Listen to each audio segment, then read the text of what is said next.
Hey, can you teach it around for me? Good afternoon, boys and girls, friends, lovers, children of all ages. Welcome to downtown Denver, Colorado, where today we're here to speak about stopping the hate, stopping the hate against ethnic groups, people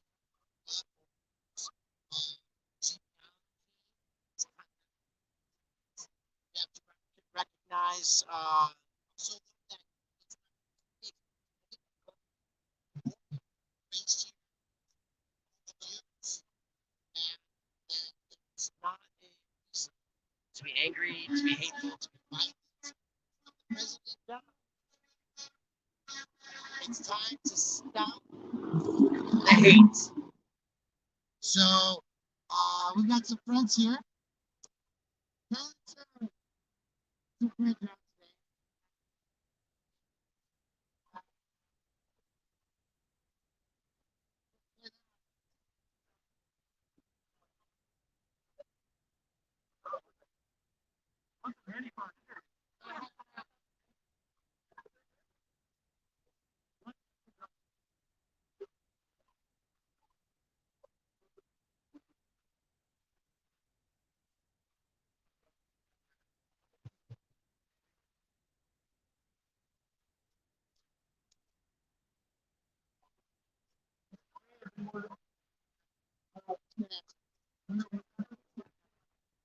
Okay, thank you.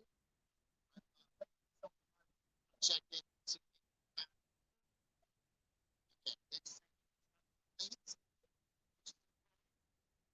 This is a big crowd. Look at this.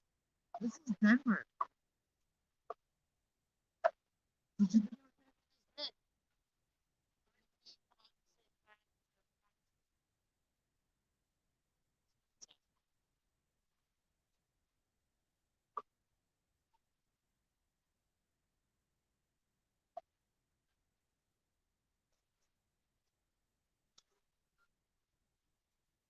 so, folks, we are here, downtown Denver.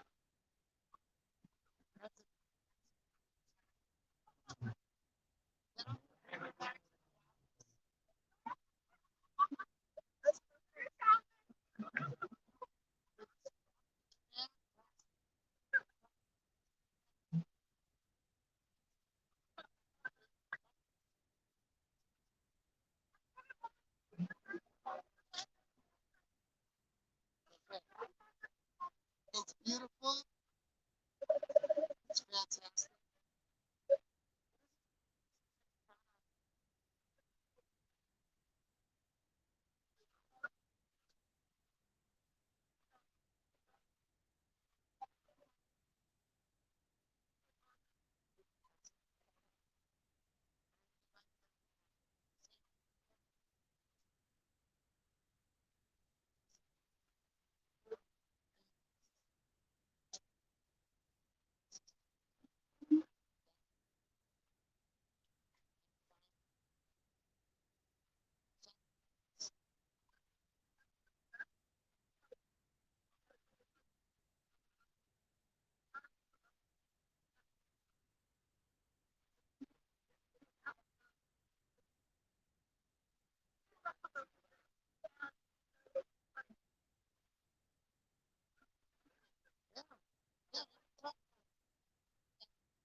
During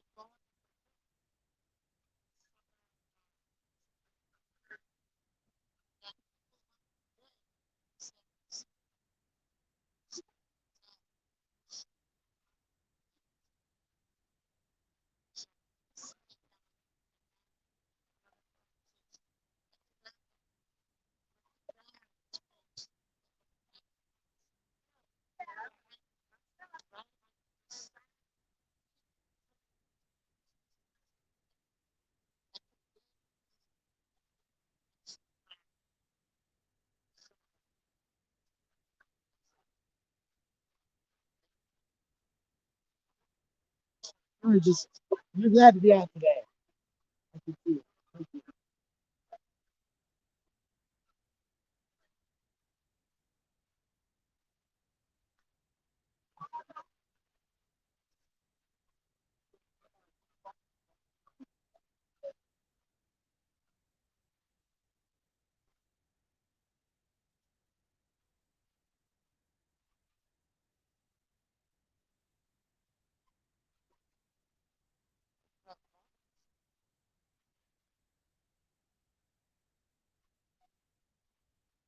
Yeah, good man. How you doing? Enjoying the outpouring of all kinds of communities right now. Yeah, yeah. Not too many Asians in our group of activists. You'd be surprised. You'd be surprised. Yeah, they're here today. Yeah, they're here today.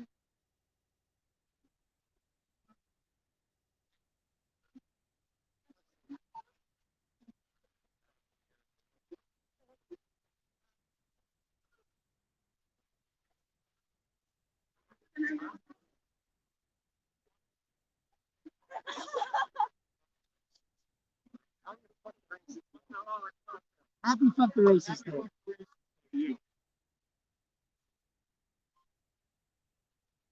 I'm gonna go back to my corner. It's gone.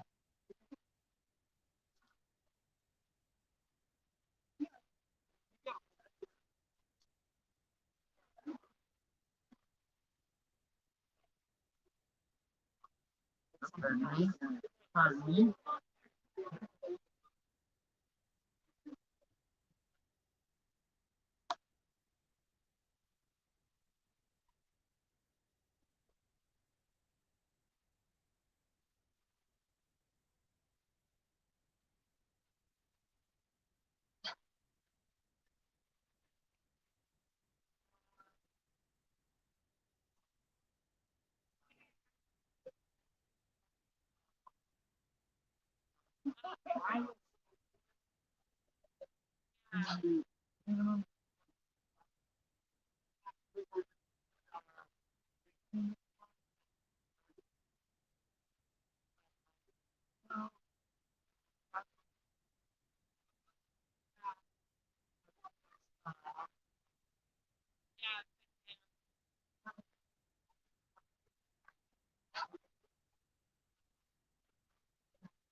I guess I'm gonna just keep talking so we can test the sound out. There you go.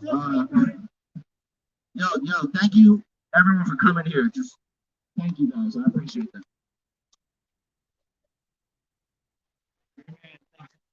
Everybody, please retweet this right now, share it, all that fun. Can everyone hear me in the back? Okay, just a little bit. Okay, I think Teddy, Teddy. Oh, okay. I think this is the loudest it's gonna get. So if we could just have like people fill in a little bit more. I know like social distancing, but if we could just all keep our masks on and shit.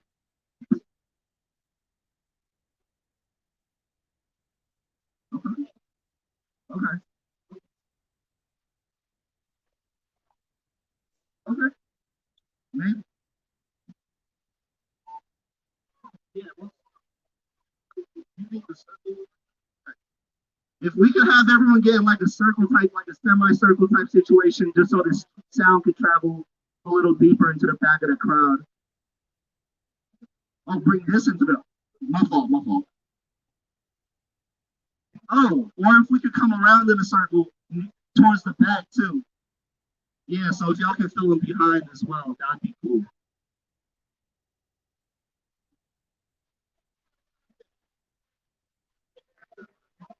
Okay, and then we no, so we're gonna have people like go. Yeah, if we can have more people like fill in near the back too, just so everyone can hear.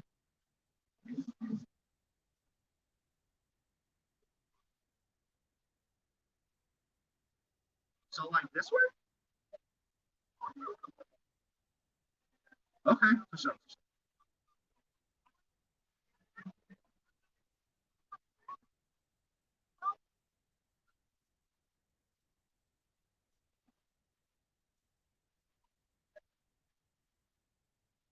Yeah, if we could just have more people that are like near the back come around this way, or people near the front come around this way, so that we can have this sound travel, I'd really appreciate that. Thank you, thank you. Okay.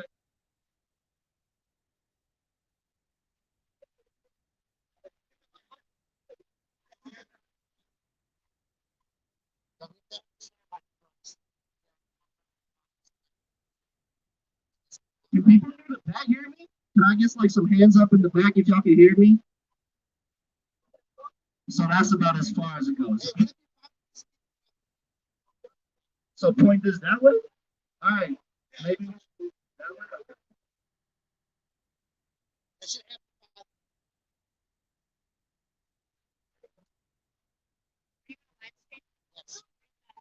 I'm cut the plastic. Yeah. I'm also on Trutube.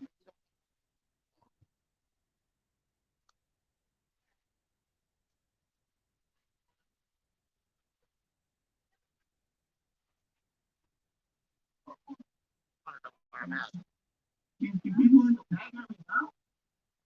Maybe not. How's that plastic?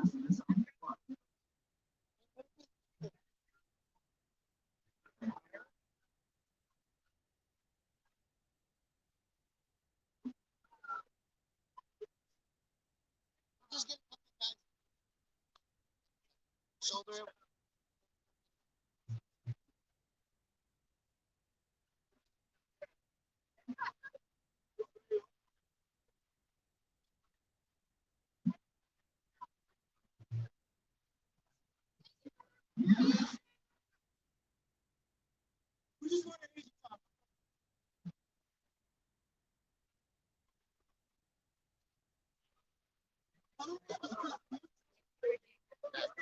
I appreciate you sharing it. So while we're getting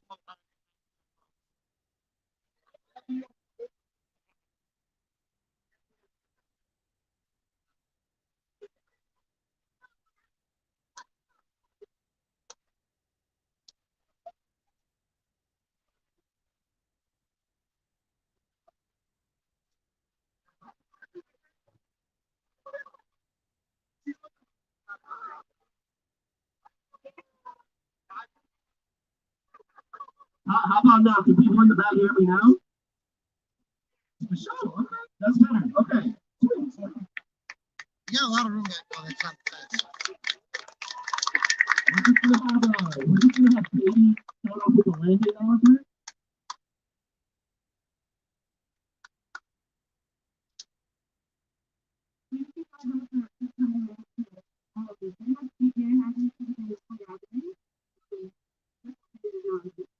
So the first thing I'm gonna ask you to do is to close your eyes.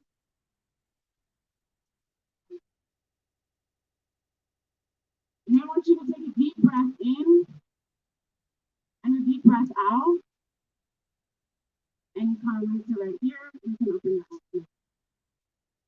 We acknowledge that this city, also known as Denver, Colorado, sits on Arapaho, Cheyenne, Sioux, and Ute land.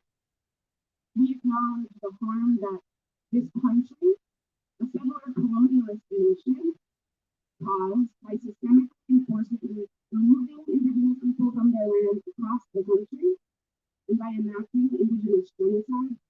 We acknowledge that indigenous people still live here in Colorado and across the country. We acknowledge that indigenous genocide was attempted in order to heal land that was then used in large part to expand the institution of slavery. We acknowledge that the institution of slavery, that this land, this stolen land that was exploited, was profitable mostly because it was worked by enslaved Black people. We acknowledge that the large majority of this oppression was carried out and led by men, that patriarchy would have it no other way. In that, we acknowledge the interconnected nature of all systems of oppression, of indigenous genocide, of slavery, of racial capitalism, of patriarchy, of imperialism, colonialism, white supremacy, and patriarchy. We must must acknowledge the land, but acknowledgement in of itself is not enough. We must also ask the land. Because where these systems of oppression have intentionally and violently rewritten history, the land remembers.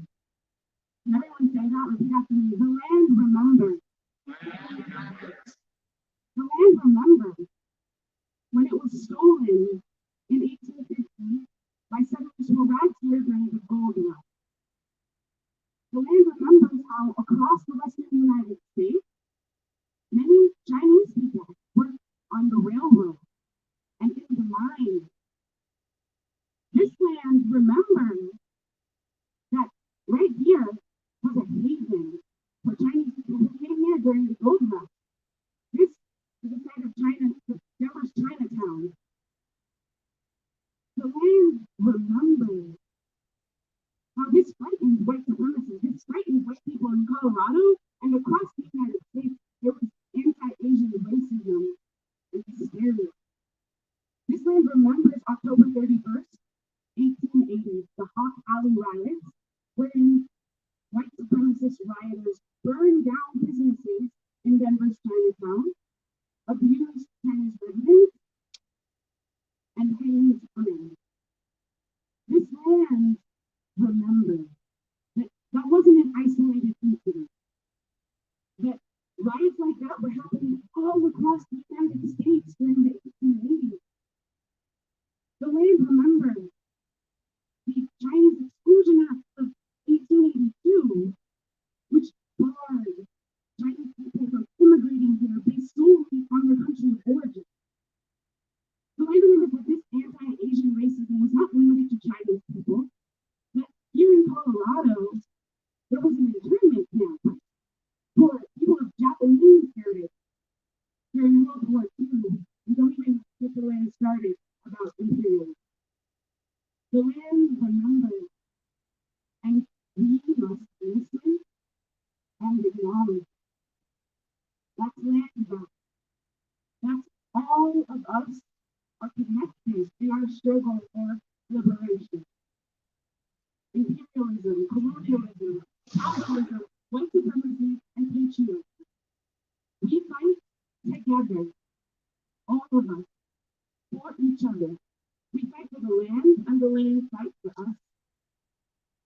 Indigenous people still live here. BIPOC people still live here. And we fight together for each other forever. Good,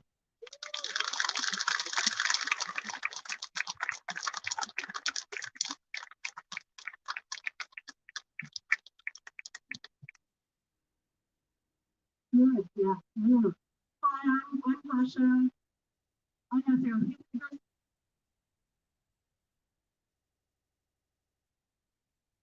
Let's give a huge round of applause for this young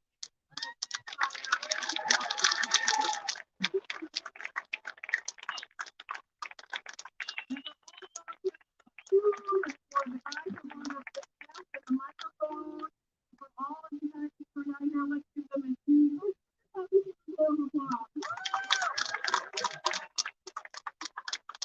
And community working on here, people of all different races, ethnicities, people I recognize from the LGBTQIA plus community, Koreans, Japanese, hey, I see you peeking over there, and everyone else. Jonathan Singer's here. He's one of our state representatives, and yeah, Leslie Harris here, and Howard's here, and so we're so grateful, to everyone for coming out. One of the things I've been telling people is that it's wonderful that this is such an intersectional community, because only by going forward together, no matter the color of our skin, no matter our zip code, no matter our socioeconomic status, are we going to be able to real change in this country. And so thank you all for being here, and I'm going to turn it over to the star of the show. Oh, there's food over there, there's water, there's drinks over underneath the white tent. We have extra candles, we have sign making materials, and so if you're feeling lightheaded or whatever, go grab a granola bar. And sorry, we don't have any kimchi. Right? like how I wish he sees us in our career now. That's what he's up. So, but I'm going to turn it over here to the start of the show. So let's give him a huge round of applause.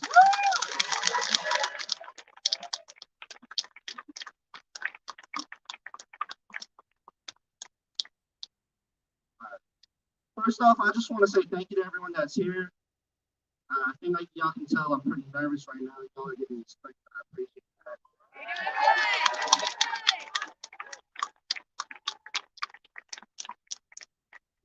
If we could just start off with a moment of silence for the folks who were murdered in that senseless hate crime on Tuesday. If y'all could just bow your heads as I list off the names of those victims. Soon Chung Park, age 74. Hyun Jung Kim, age 51. Suncha Kim, age 69. Young Ayu, 63. Zhao Jae Tan, 49. Yao Yo Feng, 44. We could just have a moment of silence for them.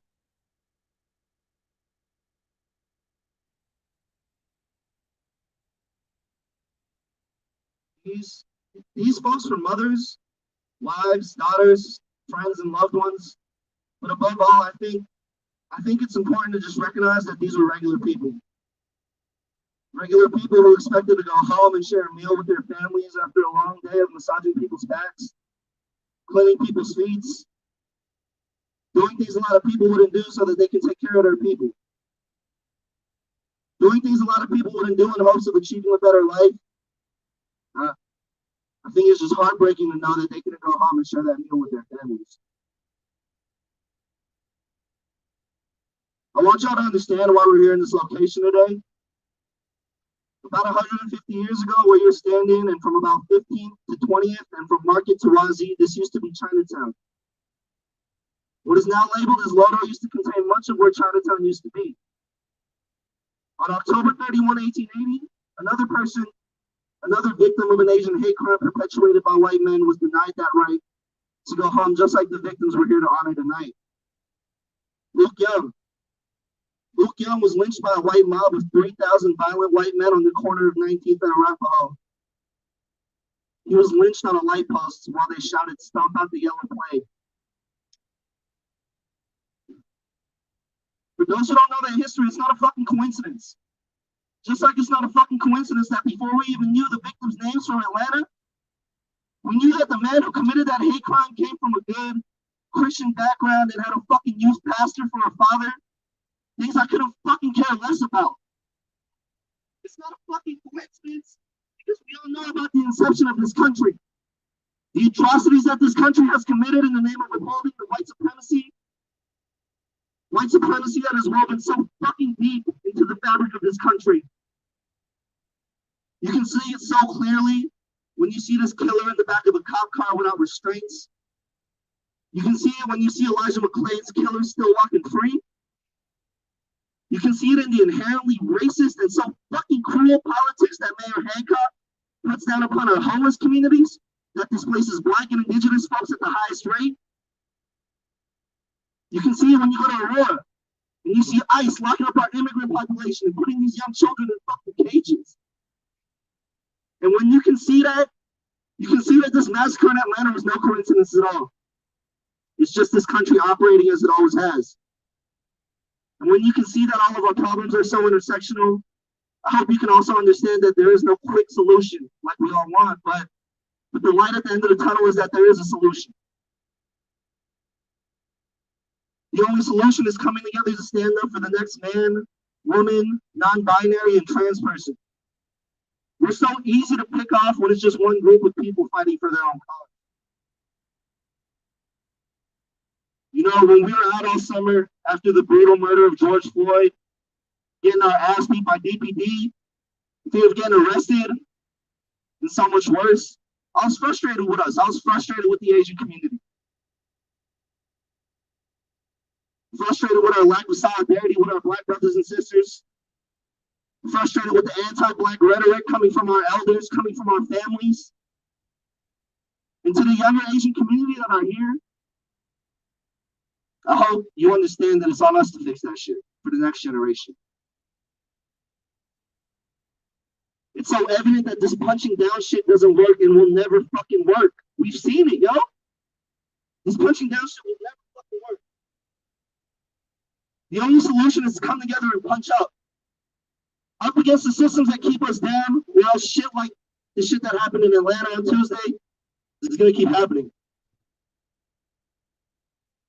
Because nothing's gonna get fixed until everything gets fixed. I heard my friend Chaz say the other day something along the lines that the oppressor will only do to you what you allow them to do. I just want y'all to think about that. And I hope what I said resonated today with some of y'all. And if it did, that you really take action on it in your daily lives. If you see somebody getting attacked, stop that shit. I know we were all excited to see that Chinese woman beat up that man who tried to attack her in San Francisco. Yo, but she shouldn't have had to do that shit.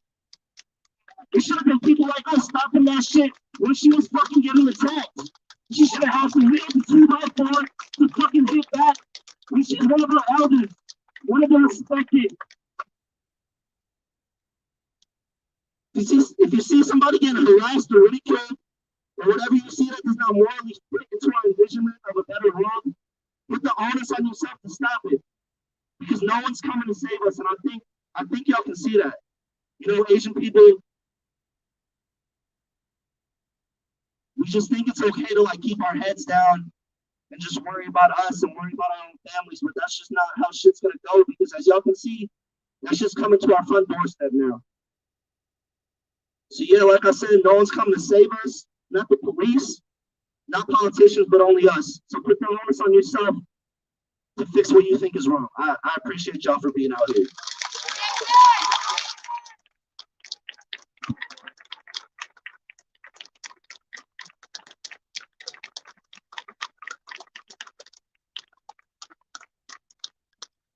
We have about like 11 speakers. I'm not trying to keep y'all that late, but the next speaker we got is Pasha. Oh wait, right? Laura, my fault. Yeah, exactly, my fault. I got your stuff. Okay, here's Laura. Hello, everyone. My name is Laura. I'm a 34-year-old biracial Asian American woman. I am here to talk about how this has affected so many Asian American lives. And it hasn't just affected us just okay. Yes, we have seen people within the last year be tortured and berated and being made fun of. But this has been going on for quite some time. Like Cody said, right here we're standing where Chinatown used to flourish.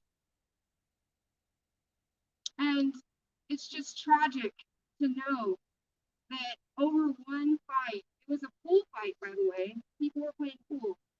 Over one pool fight, they decided to burn a whole community in one evening, October 31st, 1880. And, you know, the crazy thing about that was Asian people. Okay, the crazy thing is that, sorry, hold on one second. The crazy thing, before 1880, before that incident, 5 years prior, the Page Law in 1875 was enacted. And it basically stopped Chinese women from being able to migrate here under the impression that they were prostitutes. So this act that this man did to these women in that massage parlor who were of Asian ethnicity, who Asian women owned that spa and massage parlor. For us to say that it was just because of his sexual deviance is not addressing the intersectionalities of what's really happening here. Asian Americans have been treated this way for over 100 years.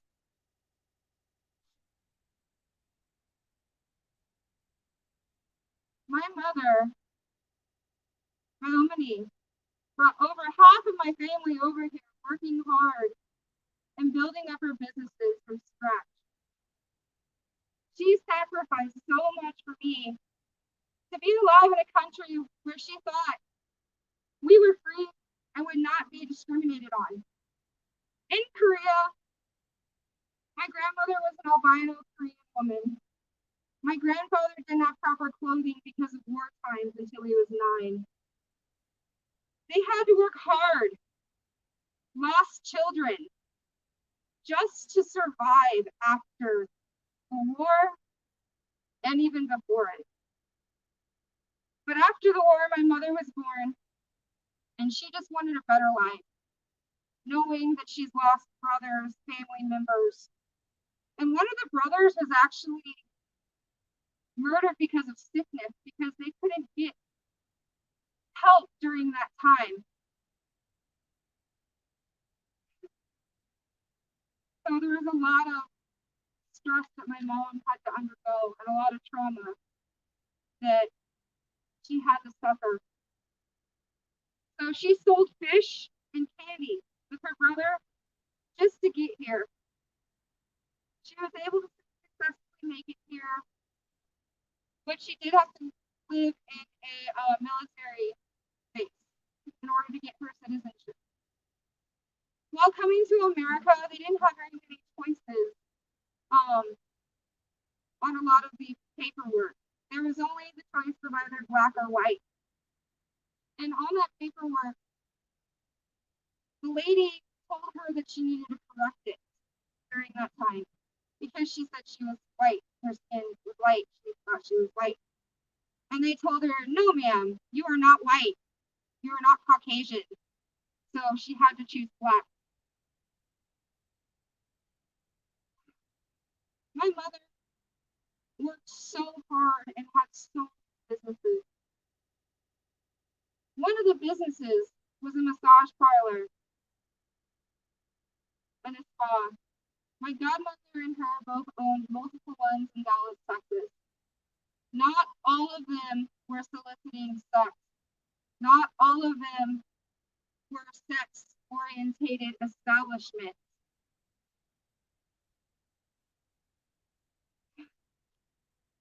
After she passed, I was harassed. I was harassed a lot by political community members, by police that didn't really support my mother's type of business. So I moved to Colorado. I mean, there's 2 H marks here. I thought, there's a large Asian community. So, yeah, and 2 Pacific Hills, yeah. I mean, come on, that's a really amazing store. So I figured, okay, I don't want to move to Florida. I mean, come on. And there's a lot of gig work there, but Colorado was just blowing up and it was good work. Many of my family members moved away too after my mother passed away. But my aunt Sunny still works at a spa there in Dallas, Texas. And I wonder after this incident, and after seeing posts on social media, does everyone think that massage parlors and spas are just sex parlors? I mean, seriously, she works at King Spa. It's a very reputable spa in Dallas. And then I think, could this be people that my mother worked with that died? Could there be other places targeted because they see the Asian community, especially the Asian women, as sexualized objects?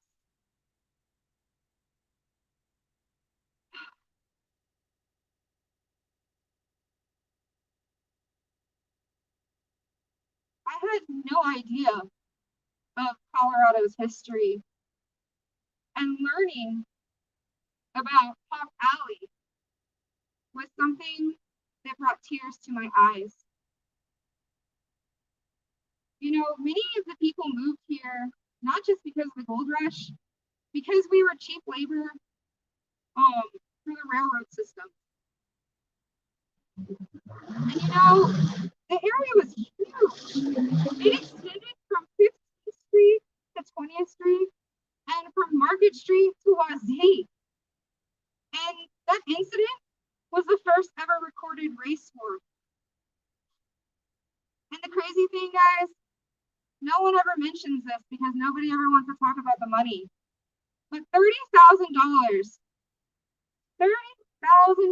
of damage was done, and nobody was reimbursed for that. Nobody. I mean, think about that. 1880, $30,000 worth of damage. Thinking about it now, that's just insane. There's a plaque. It's right over in that corner, southeast corner. And it's just racist. And it's just denying the fact that the Chinese community was destroyed here. I mean, it's literally like 2 or 3 paragraphs, talks about a white guy in a pool fight, but it doesn't signify the damage, it doesn't signify the hurt, and it doesn't signify all the hate that is still happening in Colorado to this day.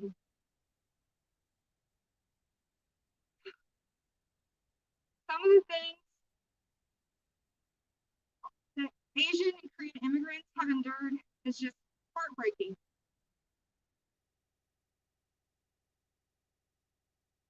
The Immigration Act of 1924, after that heinous crime here,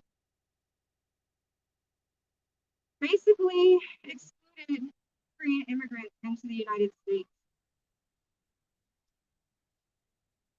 And then the Immigration and Nationality Act of 1952 opened up more opportunities for Korean Americans to move out of enclaves into middle-class neighborhoods. I mean, that means not just Korean Americans had to live in these situations. It was a lot of Asian Americans. So the crazy thing is, my mom moved over here when there's a large group of them who were married to U.S. citizens.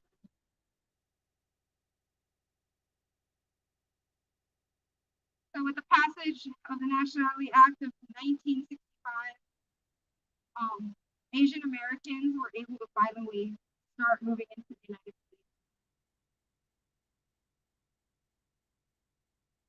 The biggest issue I worry about in present day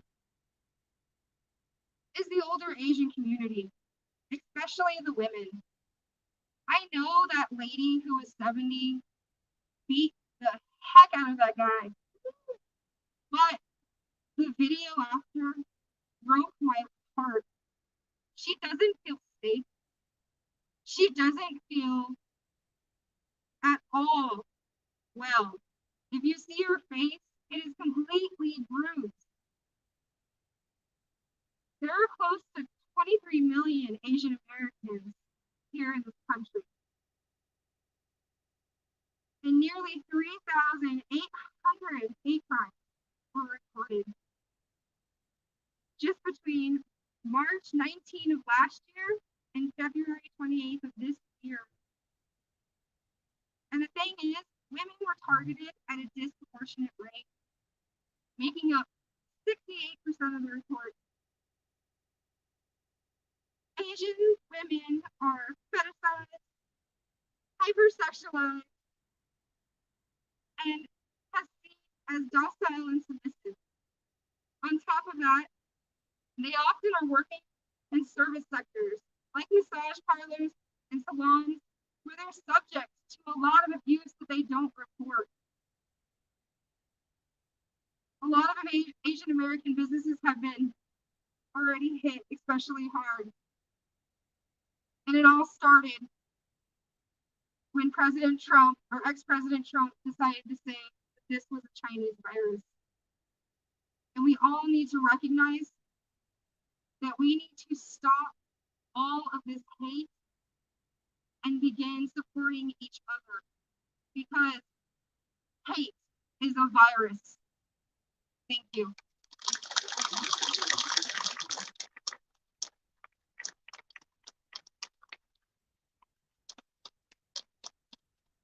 There's a reason why I took off my mask. This is who I am.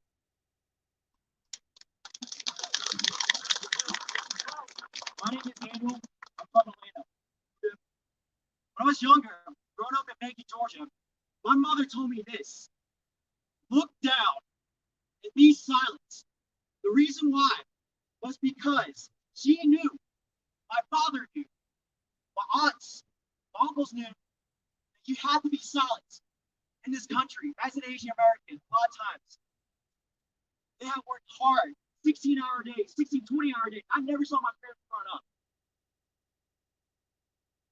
Growing up in Macon, Georgia was one of the hardest things I've ever done in my life. And it was hard. It really was. But it taught me strength. It taught me community. I didn't grow up with a lot of Asians, unfortunately. But seeing all this right here was all I need.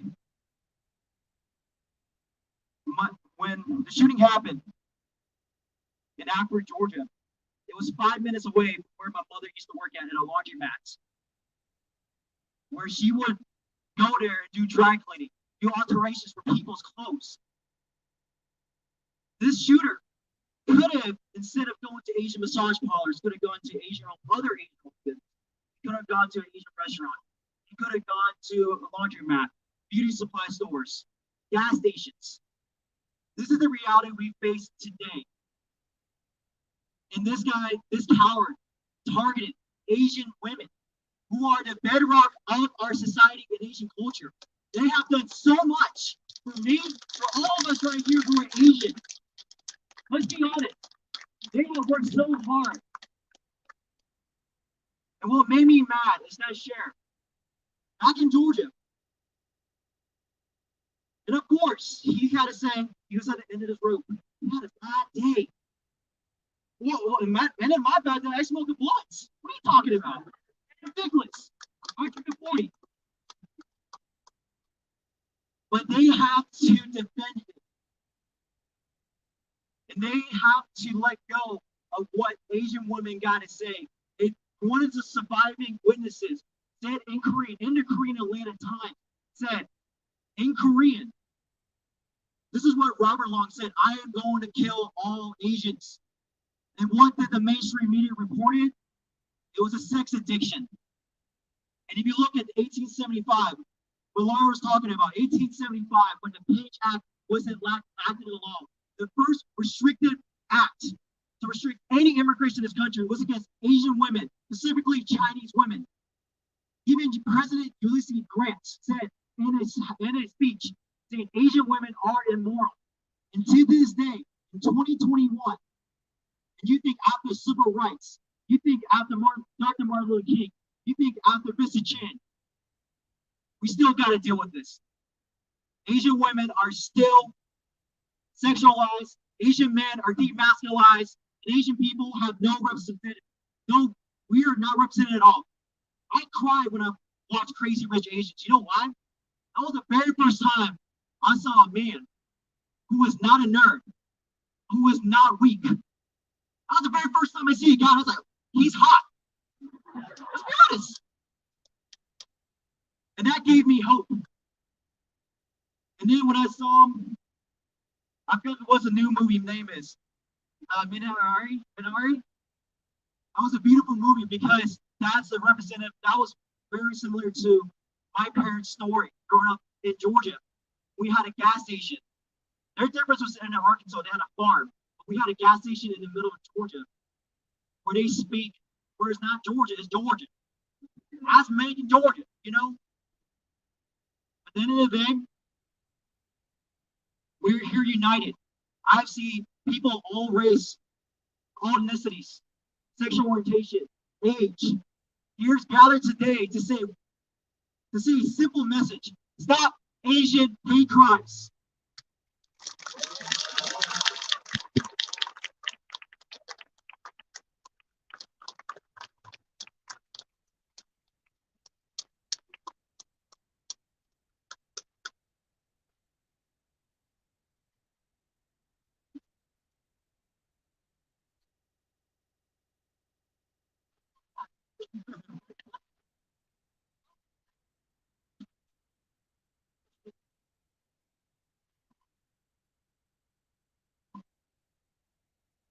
Thanks, Daniel. My name is Eve, and I'm from Taipei at the age of 15. I moved to Australia with my family as a migrant. I spent 20 years, last 25 years of my life in America. Until April 2015, I moved again, and now I have to call Denver home. As someone who was born in a monoculture and then spent all of my adult life in two countries that face immigration and also multiculturalism. We have people in this country from over 150 nationalities. And I feel really, truly blessed to be able to learn about the beauty of different cultures, food, art, music, worldview, religions. I learn to live in harmony with people who look very different to me. Sadly, I have also a fair share of prejudice, discrimination, and the racial biases experiences in the last 30 years. If you're a parent, you will know racism is learned. No child was born a racist. You put a group of toddlers, together from different skin colors. They would just naturally reach out and start playing. They might fight over toys, but no kid will hit each other simply because they look different. My first taste of the existence of racism was in my social study class during my senior year at a Catholic school in Brisbane, Australia. I was one of the only 4 Asian kids in the entire school. I was working on an assignment about racism and the impact of racism. And as part of the assignment, I had my classmates fill out a survey and asked them to rank basically all different races in terms of superiority, inferiority, all the way to chimpanzees. To my shock, Asians are ranked below chimpanzees. I'm a fellow 17-year-old Aussie classmate. I was literally sitting there surrounded a bunch of people with this racial bias. That was the first time I learned my skin color, my almond-shaped eyes. They are my brand. And people actually judge me by words simply based on this brand. And that was the first time I ever was exposed firsthand how it feels like to be perceived as anything lower than animals. In my 25 years living in Australia, I must say, I've only experienced one harassment. For the most part, racism is there, but it's not acted on. Australia has hate speech law. Australia also has very strong discrimination law protecting all Australians against discrimination. At times I feel isolated, alienated, but I have never once feared that someone will actually harm me physically because of what I look like. In a short 5 years I lived in Denver, I was verbally abused, physically intimidated, and I got told to go back to where I come from 3 times. I don't think I need to explain why such hate was played out in action in bright daylight. When we had a hate about this country, spewing hatred about people of color almost on a daily basis. On the day I was naturalized as an American citizen, I had to say I didn't feel proud. I didn't feel welcome at all because of all these experiences. When it really should be one of the most exciting, really great achievements, milestone that we're celebrating. Like so many here today. When I learned about the Atlanta shooting at the 3 Asian-owned businesses, I was not shocked, but I was extremely overwhelmed by the fears and the mixed emotions. And it took me 2 minutes to be able to navigate through all these emotions. No one wants to live in fear, but racism and hate crimes brought out a feeling of helplessness. Because being an Asian or having my almond-shaped eyes, none of those are things I can control or can hide. It put me on a quest to learn about why there is so much hate, why some people feel they can verbally, physically hurt another human being simply does it look different? Through my research, I found there are 7 major factors for racism to thrive in our country. Let me read them to you. Categories, which organize people into distinct groups. Factions, which trigger in-group loyalty and inter-group competition. Segregation, which hardens racist perceptions, preferences, and beliefs. Hierarchy, which emboldens people to think, feel, and behave in a racist manner. Power, which legislates racism on both micro and macro levels. Media, which legitimizes overrepresented and idealized the representation of white Americans, while marginalize and minimize people of color. And pacifism, such that overlooking or denying the existence of racism encourages others also to do so. As humans, we all bleed the same color blood. We're not meant to hate each other. In fact, we are far more connected than we think we are separate. And we rely on one another to live in a peaceful and simple life. Racism affects not just the community that is targeted, but it also affects, it basically affects all of us, including the community the perpetrator and the hate crime offenders belong to too. The increase of hate crimes against Asians and terror acts has shocked all of us. As we unpack everything, the most important question to me, we must, where do we go from? The good news, as I mentioned in the beginning, is that racism is learned.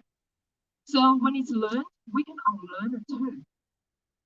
The challenge is how do we even begin that process?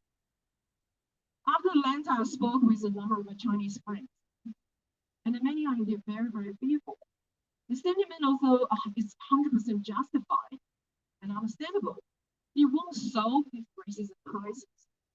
We need to bring as many people into the conversation as possible and establish a common understanding that racism is not a brown, black, native, Asian problem. It is an American problem.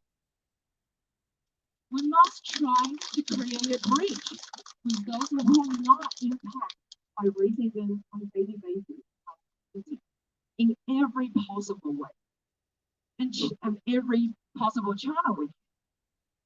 As hard it is to talk about the fears, we must engage in dialogues and share our fears and touch our friends at an emotional level. When people understand the struggles at that level, people tend to be open-hearted and people tend to be empathetic, feel allies. I'm extremely grateful to see many people from Native, Black, Brown, White communities here with us today. White folks, you hold the privilege to help educate other fellow white folks in our community on this very sensitive, very uncomfortable subject. Help us use this privilege to help color folks to increase awareness and empathy in your community. And understand that how harmful this is to all of us. Seek knowledge. There are plenty of resources out there that will teach you about racism and actually teaching people about this subject of all ages and how to combat racism, getting forward. I'm grateful to see so many people are here from, all different racial communities here today. It means that this community is committed to building a truly inclusive society based on equality and nation. For that, I thank all of you. Racism is a virus. As Americans, we must ask what sort of country we want to become in the future. A divided one or an inclusive one in which we all lift each other up. To me, the latter is the true meaning of patriotism. And if enough of us are willing to learn and to do the hard work to build bridges instead of build walls, we can defeat this virus together. Thank you.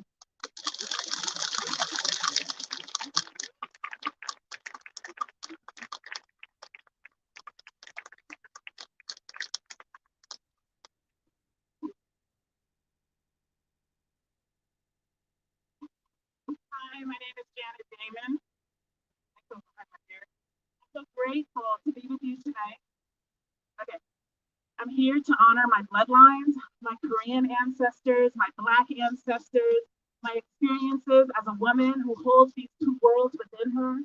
Being raised by a Baptist man and a Buddhist woman allows me to hold this complexity at my core. I'm simultaneously a woman whose ancestors were brought here from West Africa in 1715 to build this nation's wealth under the most oppressive conditions imaginable. My Korean ancestors also knew suffering, the kind that comes with war and military occupation of Korea. This birthed in my parents a deep love of freedom and a deep understanding of what solidarity means and what that means when it's embodied. This means that I am rooted in my Blackness and my Korean self at all times, and no matter the worlds that I walk in. In America, it means that I find myself at the intersection of anti-Blackness, xenophobia, and patriarchy all the time. And I'm here with a single message. You cannot win if you are not fighting all forms of oppression. Anti-Blackness kills, xenophobia kills, upholding patriarchy kills, homophobia killing, poverty is killing people every single day in this country. Hate kills.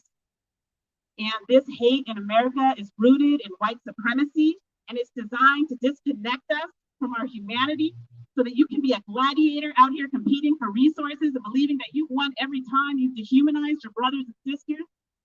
Solidarity means that you are resisting, othering, justifying, and silencing yourself so that you can be compliant to systems of oppression. Solidarity means that you see how these systems are interlocking, immersive, and distinctly connected to ensnare and harm people of color, women, differently able, neurodiverse, poor, and working class communities. Esteemed poet, activist, and author Audre Lorde told us, "My silence has not protected me. Your silence will not protect you. You are never really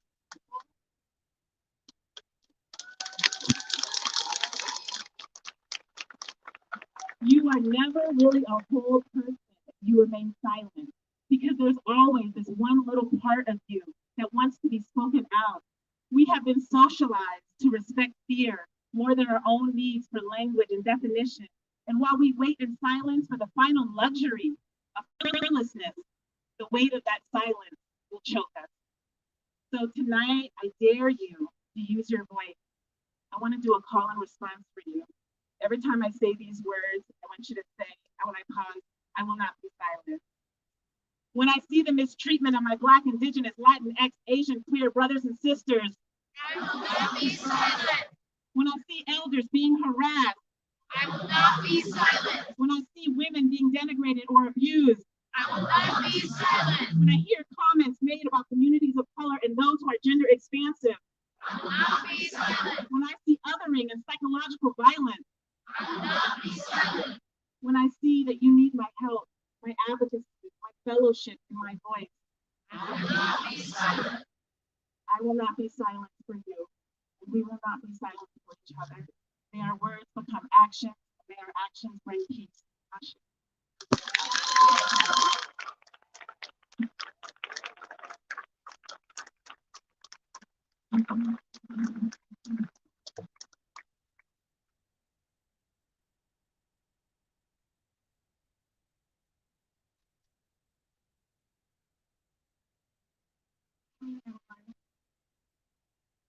name is Joey, and all right, can you hear me? Yes.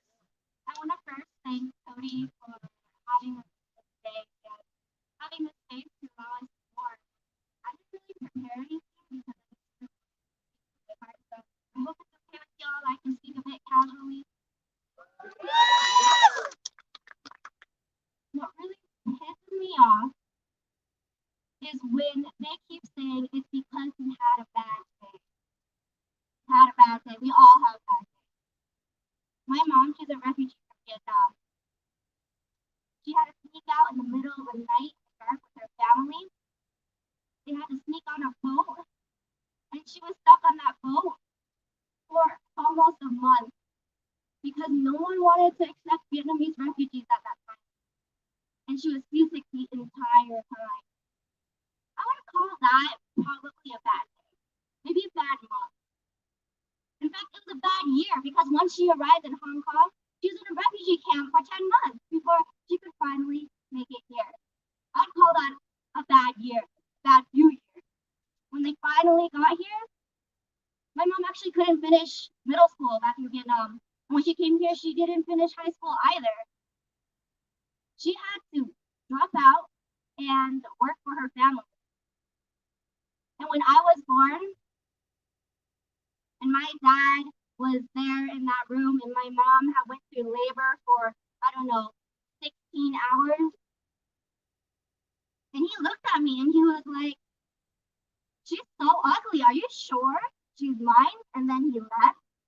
I'd call that a fucking bad day. She didn't go and shoot people. You know what she did? She got her shit together. She worked every day. She made sure I had a good life. She put food on the table. A few years ago, when my mom was walking in the neighborhood that she lived for several years, a big truck rolls on by. Some white kids in their 20s, she told me, they stick their heads out their window.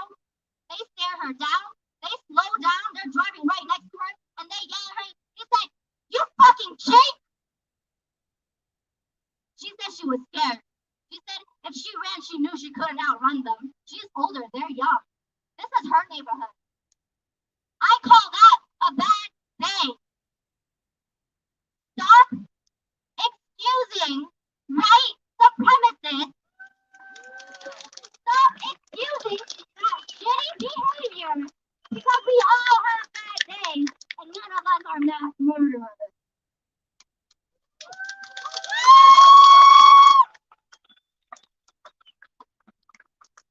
I see a lot of faces here. It's very heartening. But I ask that you keep showing up. Because this hashtag is no longer going to be trending in a few months. I need you to not only come here for this moment, I need you to continue to stand up.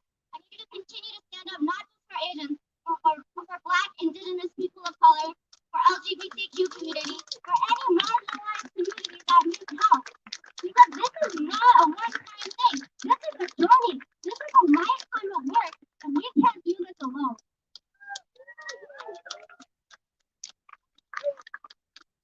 I want to end with a poem I wrote. It was inspired by Joanna Ho's children's book.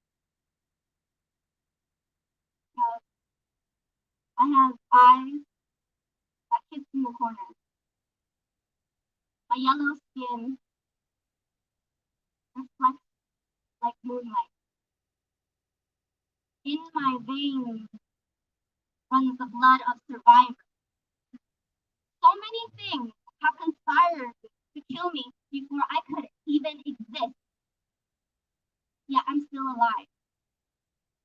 My existence is a revolution. Thank you.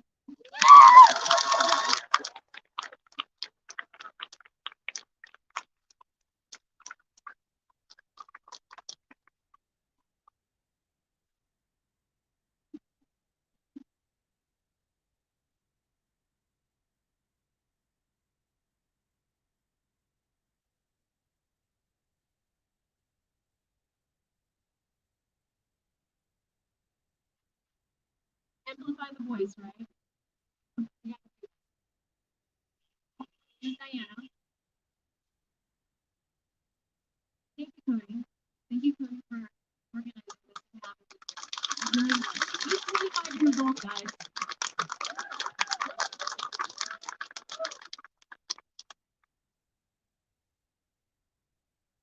I want to provide you with 75.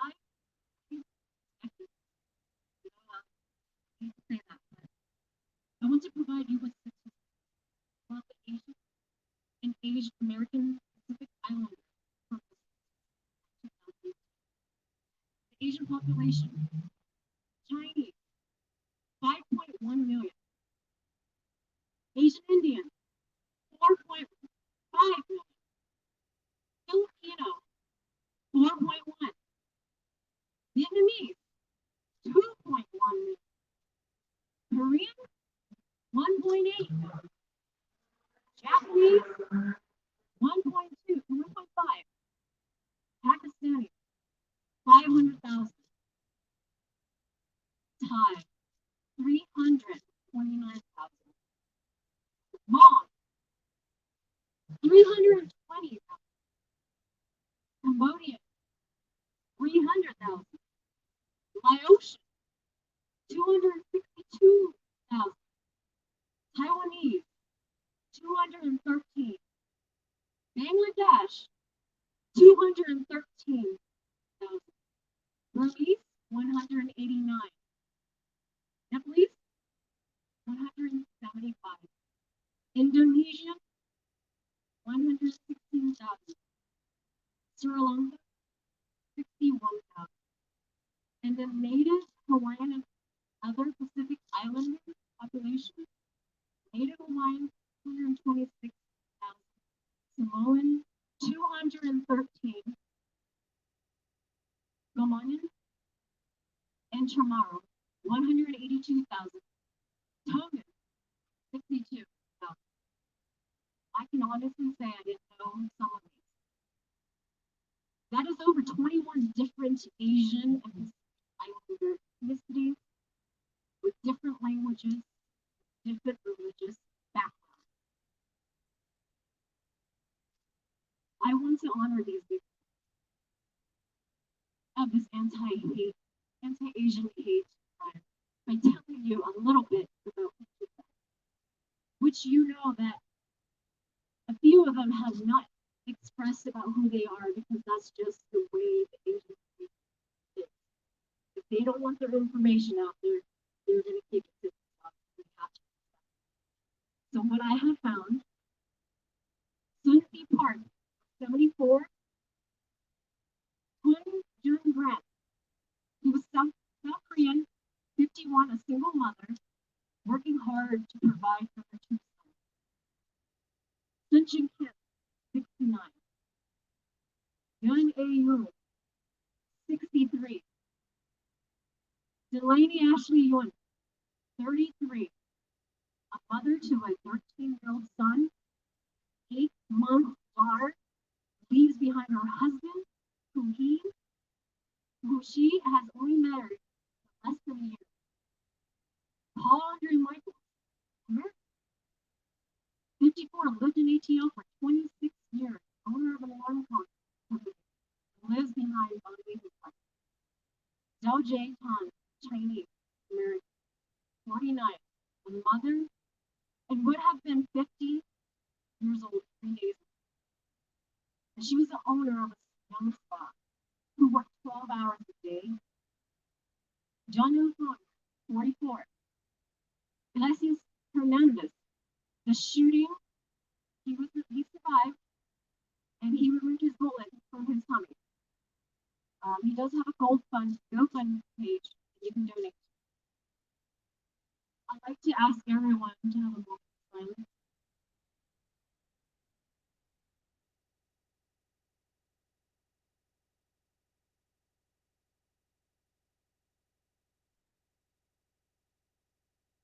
Thank you, everyone. 6 of the women are of Asian descent. This is a terrifying reminder of the dangers women, and especially women of color, face just living their daily life. The 21-year-old shooter blamed a specific race of people for what he claimed was a sexual addiction and murdered them because a 21-year-old. That's sickening. We all know too well how true this is to today's society, that Asian women are fetishized, sexualized, and marginalized, which makes us vulnerable to violence. We are depicted in film, video, theatrical productions, such as, and you all know what it is. According to NNEDV, the everyday racism and sexism against women yield deadly results, as this dehumanizing creates a climate that makes a violence 31 to 61% of Asian women report experiencing physical and or violence by an intimate partner during their lifetime. Who can raise their hand about that? Can anybody raise their hand? Any Asian women? How many folks? I've been abused. Because they won't. Asian Americans make up 5.6% of the nation's population, at approximately 22 million strong, the fastest growing racial or ethnic group in the US. What is happening is an act of hate, racism. The horrific massacre in Georgia is silly, the latest in the uptick of attacks. In San Francisco, Zhang Xinqiang, and I think I'm saying her right, and I hope somebody can help me, but she was punched in the face by a white male and survived. She was tough and defended herself, as she should. In February, Noel Quintana was slashed across the face from ear to ear with a machete at a subway in Manhattan while going to work. And then there's 13-year-olds that slapped an 89-year-old Chinese grandmother, then set her on fire in Brooklyn.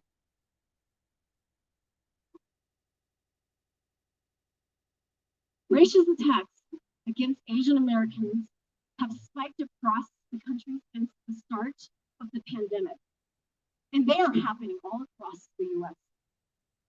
I was born in the state, raised by immigrants, parents who came here just 45 years ago in 1975. My Hmong people, which there's only about 320,000, my Hmong people fought for the CIA in the secret war during the Vietnam War in exchange for us to be here in the United States. We have no country to go back to. We are targets. We have targets on our backs. When my people made that decision to fight for the US,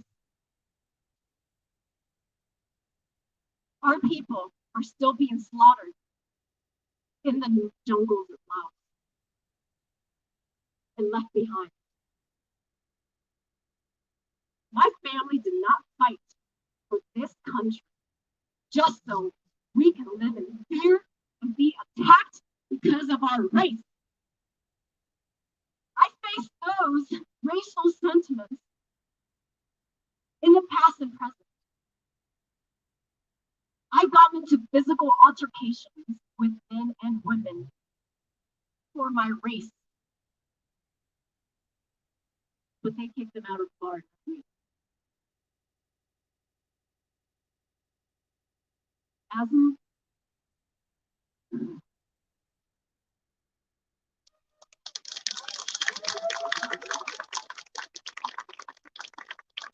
As a daughter, my parents raised us to be aware of the purpose and taught us to fight back.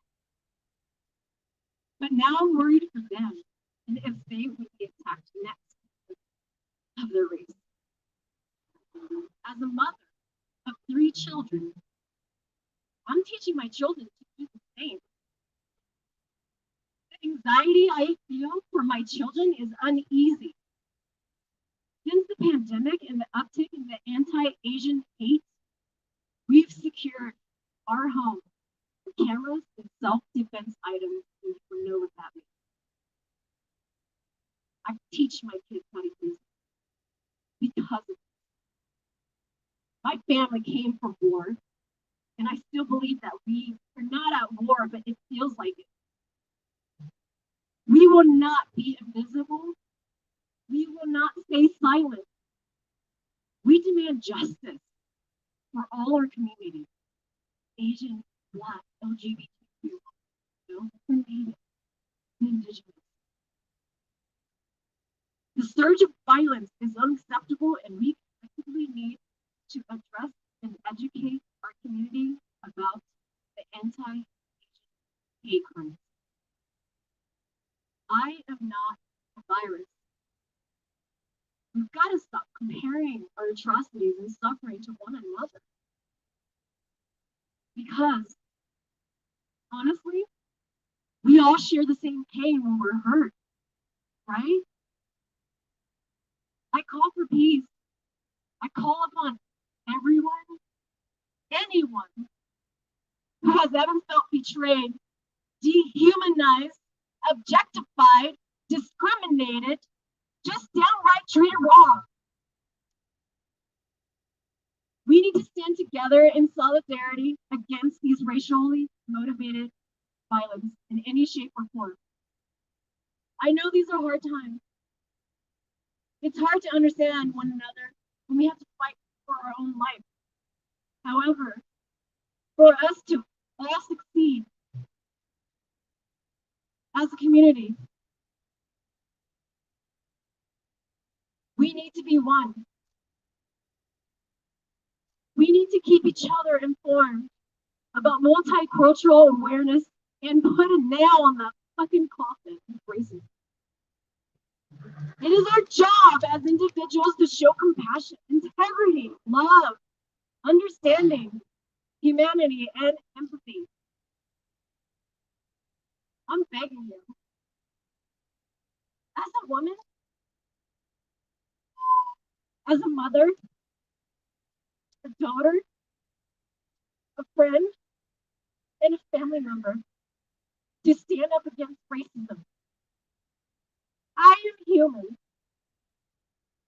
I will continue to amplify my voice to be heard for all. And I encourage you all to do the same thing and amplify the voice you have inside of you. Thank you.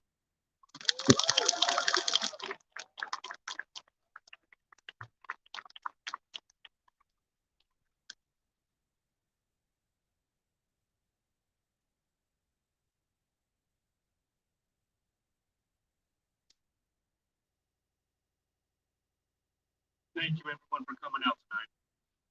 My name is Howard Cho. I see a lot of good faces here. I've worked in the community. I see General Leslie Herron. I see Tay Anderson DePaul. I see Liz.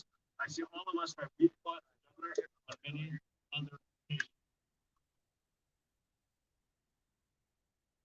I want to start with what Joe said.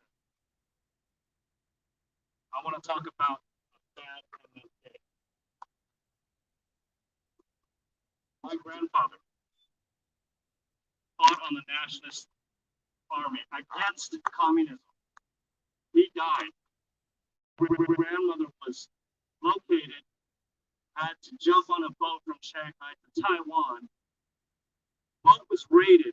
She jumped into cold ocean waters before the U.S. Navy picked her up, and she was a refugee here to this country, undocumented, waiting for asylum. That's a bad day. That is a bad day. I'm a father. I got 2 kids, a boy and a girl.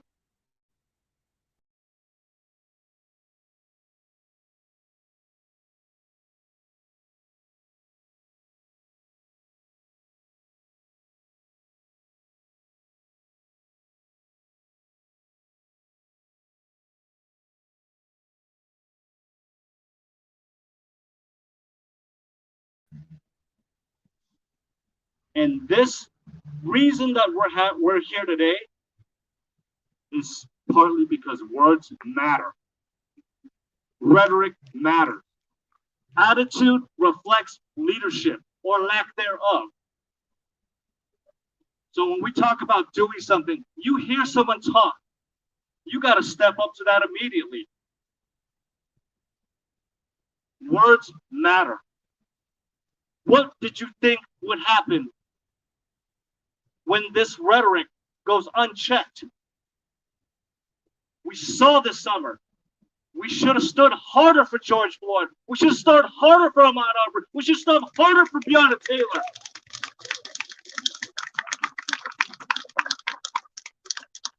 We have to break down the barriers of silos we put ourselves in. You know, I grew up in San Fran, one of the most diverse places in this country. And yet, every single day, I was chicken chow mein, I was goat, I was slow. But the good thing there is the comfort that I had with our village, our community. I went down the street, and my friend Donovan James' mother was black, treated me like her own. My Tongan friends, they treated me like I was one of their own. My Nicaraguan friend, he said, come on over anytime you're hungry. We need to break down the barriers because white supremacy escapes nobody. Nobody escapes nobody. It hurts us all, including LGBTQ+, including our disabled community.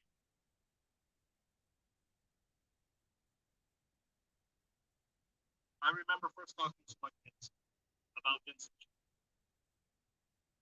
Chinese guy who was blamed for stealing work from the auto workers in Michigan. They got 18 months probation for cold-blooded murder. Cold-blooded murder. When you look at the history of America, America's the violent. We stole it from the indigenous lands. Our tribal communities are almost all wiped out. What did you think would happen? We need to break the barriers, break the silos of all our cultures, and we need to come together. Communities of color need to come together and rise up against the hate.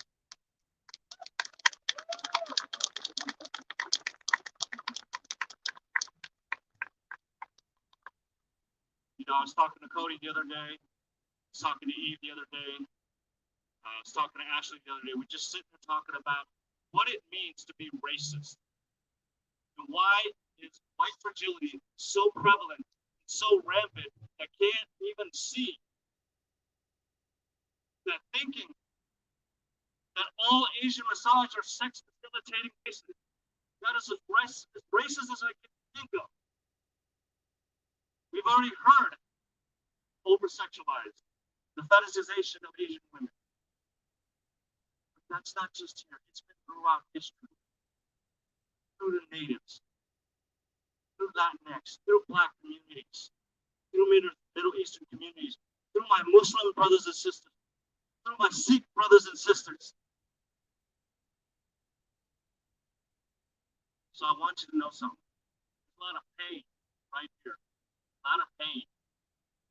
Every time I see this, not just within my own community, like I said, there's a lot of pain when I see Philando Castro, when I see Tamir Rice, when I see Michael Brown, when I see all of that. But we have the opportunity to turn that pain into power. I said this to even Ashley the other day. When power is built on oppression, they will never relinquish it. When power is built by unity, we want to make sure all of us have it.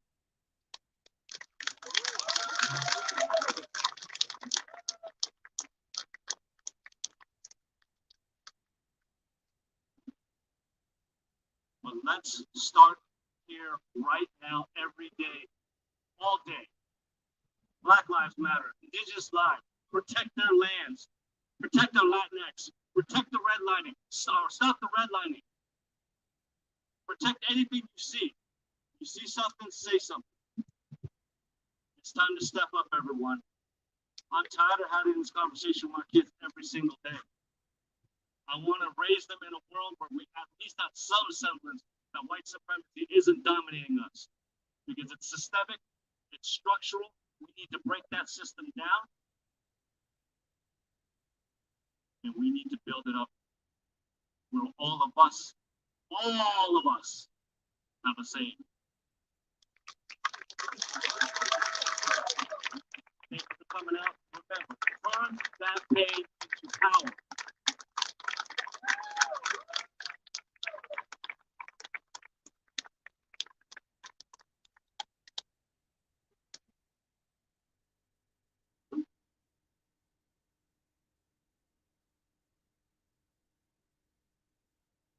How y'all doing?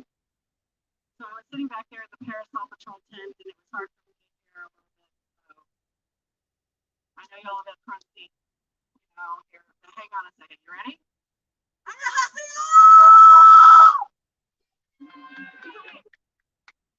All right. Just a couple of housekeeping things. I want to thank Tony Ben. Oh my gosh, for putting everything together.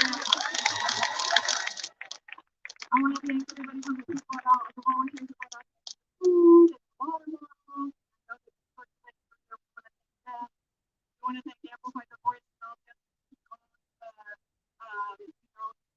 organizations out there. I keep hearing all after what a great speech I did. I promise you, I am not the only purple-haired Korean woman wearing a vodka tonight. So thank you, Laura, for those ups. Thanks to Carousel Patrol, that's the organization I co-founded with Eli, the hot guy in the kilt. And we shield kids, children, and their families from protesters like Proud Boys, from TWP, from QAnon, from Denver Anonymous, from the Westboro Baptist Church, using umbrellas to shield the kids. They don't have to see horrible, hateful signs that they bring, and they don't have to hear what your protection is. They're getting shouted at. Who comes out and screams at children for being black, brown, Asian, everything, for being queer, for being gay, for being trans? And it's not a young kid. This is what we have to live with. Grown-ups have to come out and shield children from other grown-ups that come out to yell at children who are just trying to be who they are. So that's what the Parasol told us. I'm very passionate about it, can you tell? If y'all need a walk back to your car safely, find somebody over that white tent with an umbrella who will help walk you back to the car, because some of the bars are a little rowdy out there. And what are you doing over there? You know what we're doing over here? We're fighting for our freaking lives, is what we're doing.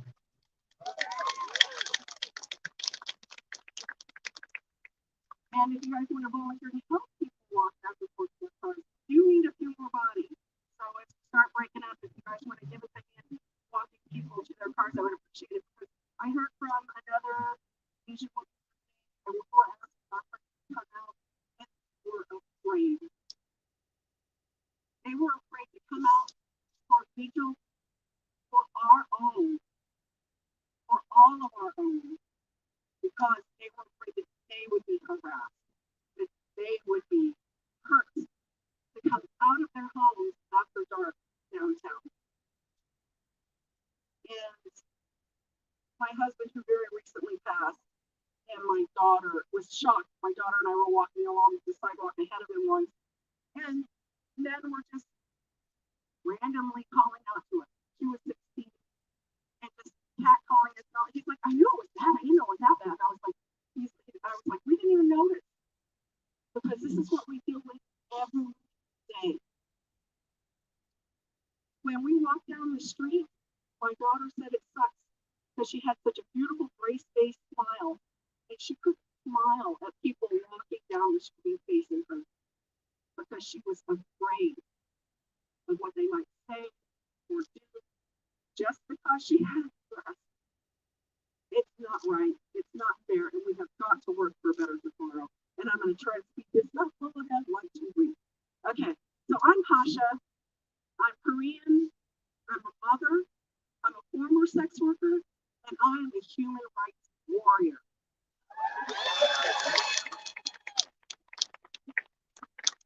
I was a whistleblower who testified against the team athletics program during the football rape scandal.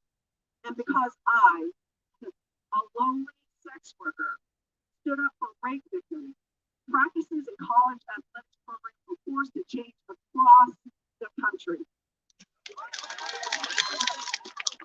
But then I was yelled at in public. I was laughed at. I had hot coffee thrown in my face, not once, but twice. I was literally spat upon. But that's the humiliation that sex workers face every day. And just to be clear, there's a vast difference between human trafficking victims, of which I am also a survivor, and adult same-sex workers, of which I also was employed. There is a separation, and when you conflate the two, you do a disservice to both populations. I'm a little nervous, y'all. It's been a while. Reporters have been asking me if I feel this is a hate crime against Asians, or is this, I kid you not, quote, just another incel with a gun? Why does it have to be either or? It can be and. Someone can be a pastor, a Christian, and queer. Someone can be a pastor and queer.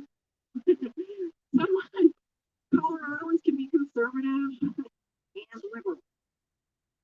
Someone could be a vegetarian, painter, sensitive, and a Nazi. And some things, even these terrible things, can't be and, not but, or either, or. This was a hate crime targeting Asian-owned businesses and Asian people as well, and an incel fuckhead with a gun set out to murder women. Many cultures around the world maintain that there are generational spirits that pass down through families and even community lines. My hominy, my grandmother, was rumored to be most likely a comfort woman. Does anybody here know what a comfort woman is? Okay. Toward the end of World War II, Japan invaded the mainland of Asia, and something terrible occurred. Soldiers literally started grabbing women, girls, boys, and raping them in the street. One Chinese city, even they forced Buddhist monks and nuns to have sex together. It was so bad, they called it the rape of Nanking.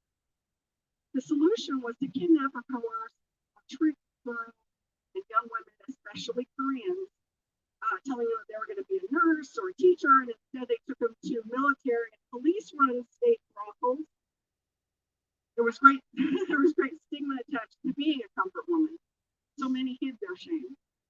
My grandmother had a scar over her heart, where there was most likely a tattoo showing which brothel, which house she belonged to. My Emo, my aunt, my mother's sister, my Emo, would tell stories about my hominy and how she would keep and tell stories about her, her friend who had been taken to be a comfort woman, and her firstborn child was born to a Japanese soldier, a son that was left out in the cold to die of exposure. And she would weep and clutch at her chest and rock back and forth, but she survived. She later entered into an arranged marriage with my Hadabaji, my grandfather, a Baptist preacher. But they were in North Korea, where all religions were illegal. My Hadabaji used his secret pulpit not just to preach the gospel, but to organize the Korean community, arranging to share food to prevent starvation for the whole village, and to hide dissidents trying to escape to the south. But one day, they came for them, and my homie couldn't go home because the soldiers came, and so she hid with my mother and my uncles and my aunt, my Emo, and tried to escape to the south, traveling at night and hiding in farmer shacks during the day, only to be turned back at the border. I'm not going to. And when she got back, fortunately, she found out that my grandfather was still alive. He was being held in prison, and they eventually released him because they thought he was going to die of tuberculosis. She was hiding in the woods, living off of mushrooms and what they could scrape off in the cold, bitter Korean winter for her family. The parishioners brought her news that my grandfather was able to escape to the south, but she had to then find her way. And so my tiny 4'10", 80-pound grandmother managed to trade her way onto an old Chinese fishing junk. The Chinese helped them sneak down to the south. And my mother says she'll never forget that smell. The bodies were pressed so tight together like sardines, and there was no bathroom. And it was a long voyage. So she was having to spill people who was spilled on themselves, people that seasick on each other. But my grandmother got her and all of those children, including my Emo, who was a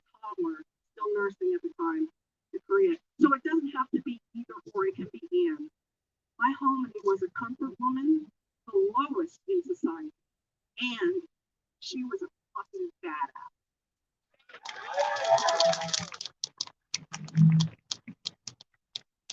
Who knew that years later, in the freest country of the world, in some ways, her granddaughter, me, would be an unwed single mother of a special needs child, that I had to turn to sex work to pay for food, a roof over my head, medical care for her great grandson, for my son.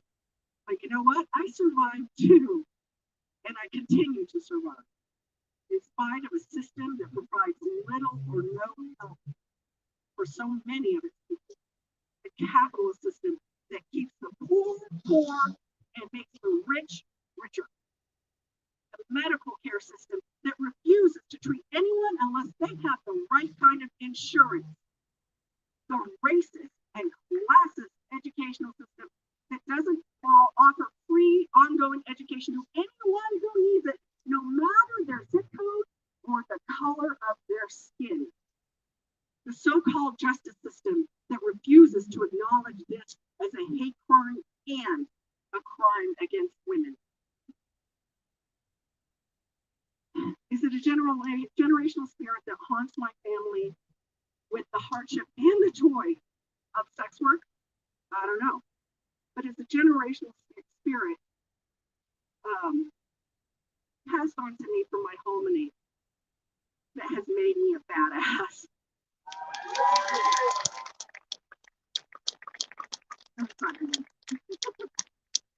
And with all the generations represented here, we can fix this and we can be badasses together, because it's going to take all of us together.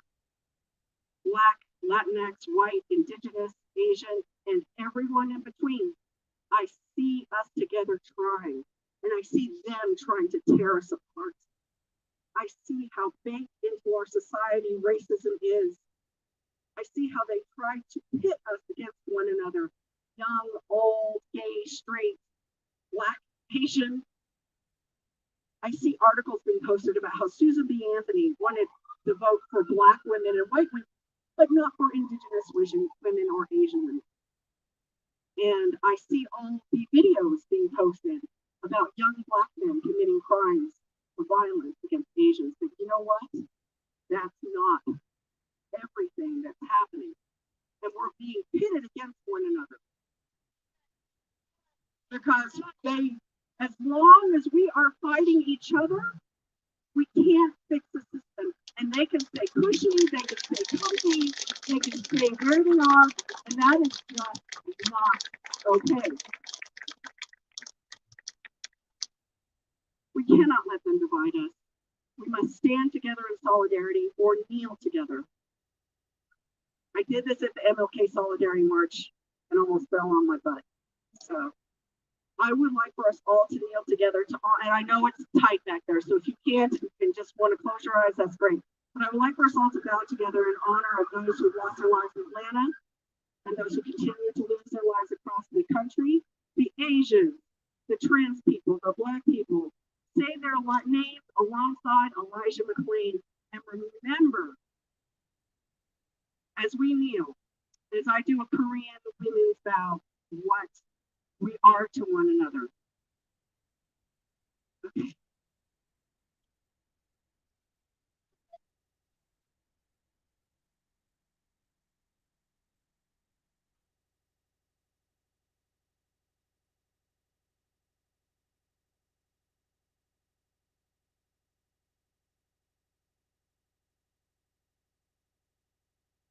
I didn't follow my butt.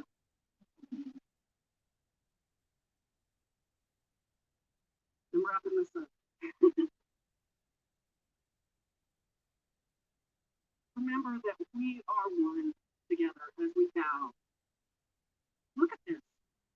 Look around. Look at all of us together. I'm sorry, this is not part of my speech. And I know I've cried like 10 times in the last couple days.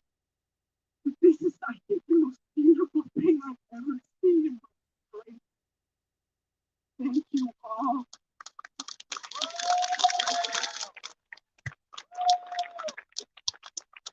Okay. So now, I claim you all as my family. I claim you as my brothers, my sisters.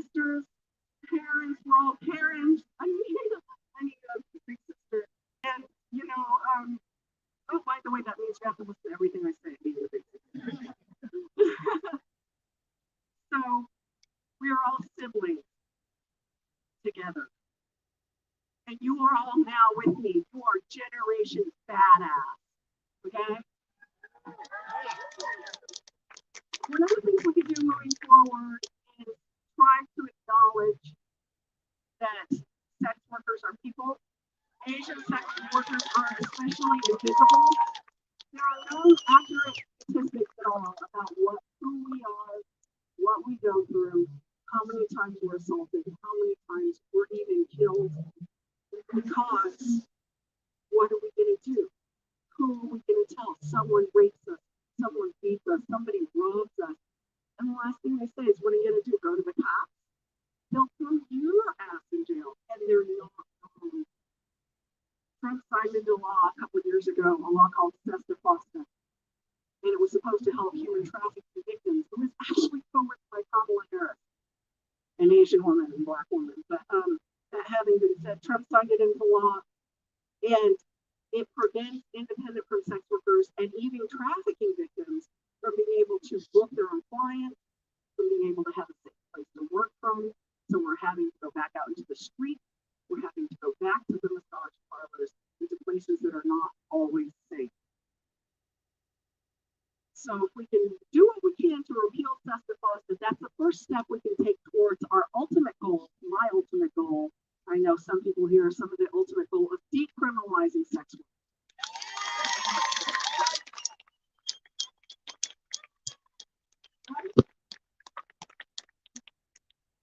Decriminalizing will cut out almost everything that is a danger to us. The danger of being shaken down by the freaking cops.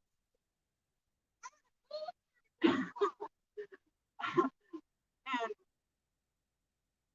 if we have the ability to report crimes against us, and if we stand together, there won't be as many attacks. There are attacks because it's illegal. So we need to work, that's what my goal is. We're decriminalizing so it's safe for everyone, all the sex workers, men, women, trans, for the human trafficking victims, for everyone. They are safer in what they choose to do. Anyway, as I said, getting back on topic, we are all now Generation Badass, right? We are Generation Badass. We are Generation Badass. We are Generation Badass. We are Generation Badass. Who are we? Generation Badass. We are Generation Badass. Give yourself a huge round of applause. Kamsahamnida. Thank you very much.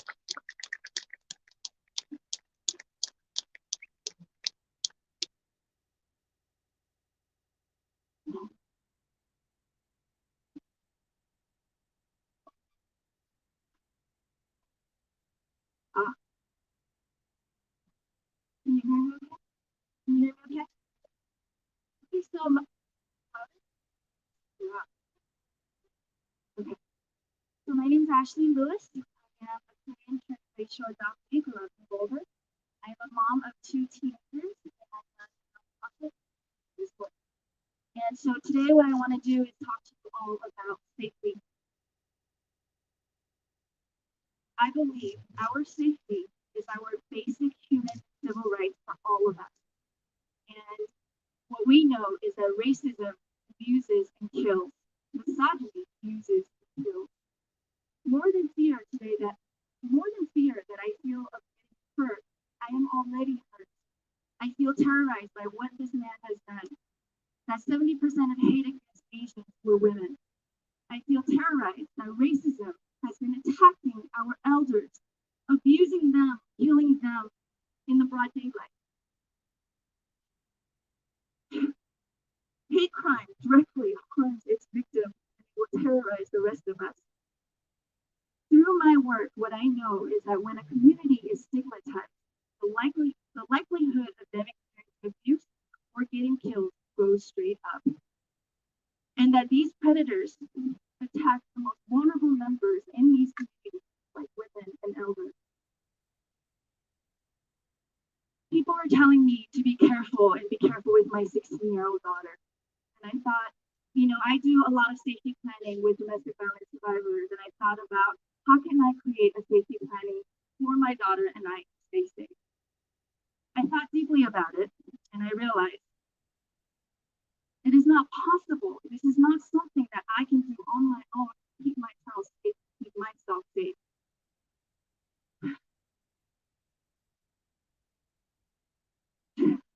And it is not possible mainly because misogyny and racism is all around us. And that only way a safety planning would actually work is that if we work as a whole community, as a whole society to create a safety plan for all of us to stay safe.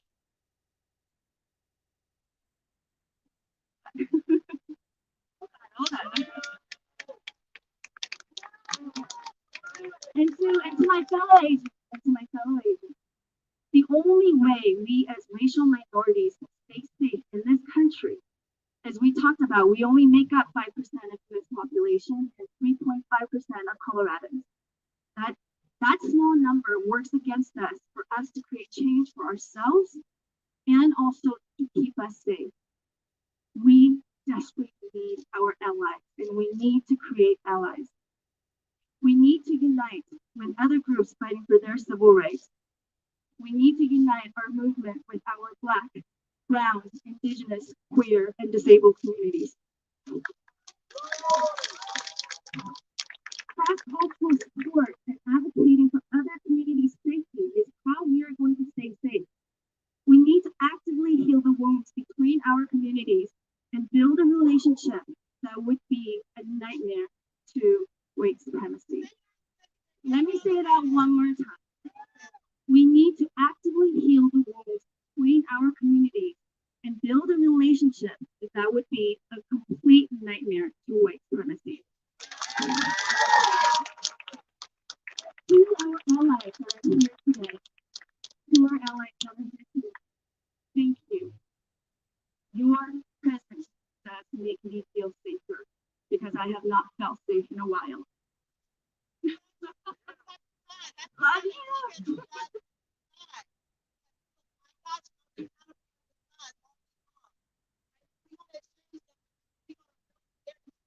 Yes, yes.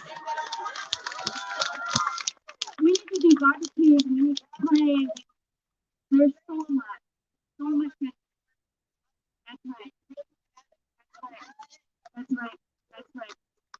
And so one of the things that I wanted to talk to you all about, real quick is the 4 eyes of oppression. That for us to understand this concept and for us to work towards creating change in our culture and in our system, the 4 eyes of oppression talks about an idea that becomes institutionalized into laws and policy, an idea that becomes interpersonal in our everyday life interactions, that becomes a normalized part of our culture. The third part is when these ideas become internalized.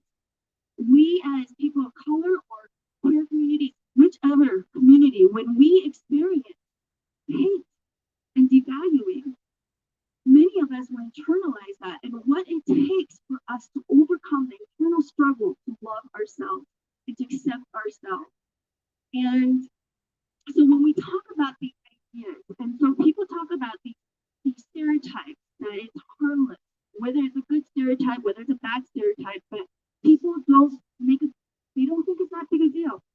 And what I have to say is that we have been raised in a society that is infected with ideas of classism, racism, sexism, ableism, homophobia, xenophobia, and so forth. These ideas will use and kill its victims. I know that it will be a lifelong process for me to check my biases over and over, and how vital it is that it is okay to be wrong. It is okay to be called out. It is okay to be called in, and that it is vital that we keep learning and growing and be more than our past. People say that world peace is not possible because of our past. It is too possible. And so we can be past. We can evolve. And we can create a better future for all of us where we all are safe, because it is our basic human civil right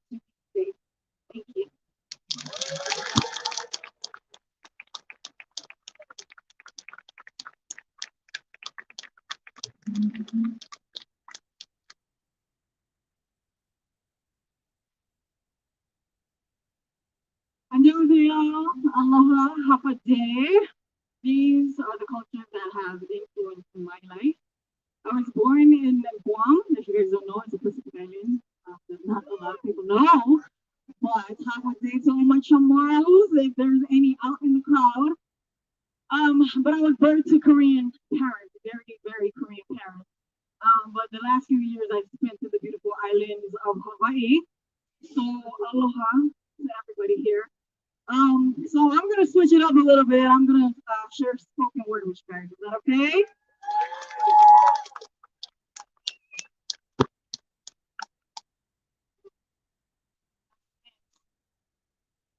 By night, so 4 in the morning trying to write this for y'all. All of this, yes, all of this is so heavy on my heart, and I'm gonna try to not be so publicly emotional today. But if I choke up a little bit, bear with me. Aloha. I'm just a somebody that wants to share my thoughts on current issues, but according to America, my people are statistically insignificant, meaning we are a nobody. As I'm attempting to casually address my mind, but there's nothing casual but all the casualties from our elders to our women that haven't had a chance to even finish up their day, let alone was identified as prey by cowards, targeting the fragile, and most recently by a sicko mode, mentally ill. How low of a human can you be to try to solve your issues with evil? A bad day is what they're calling it now, huh? Justified as an okay to wipe out innocent lives. Check the archives. What the fuck kind of game y'all playing?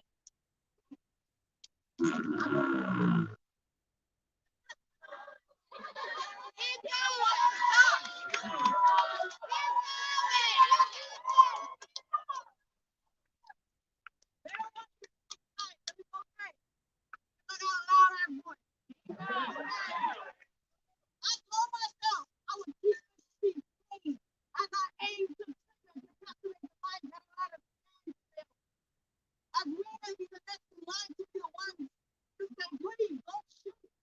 As we tell us to stand still or beaten, so we utter the word I can breathe. We only take our last breath to be able to ascend.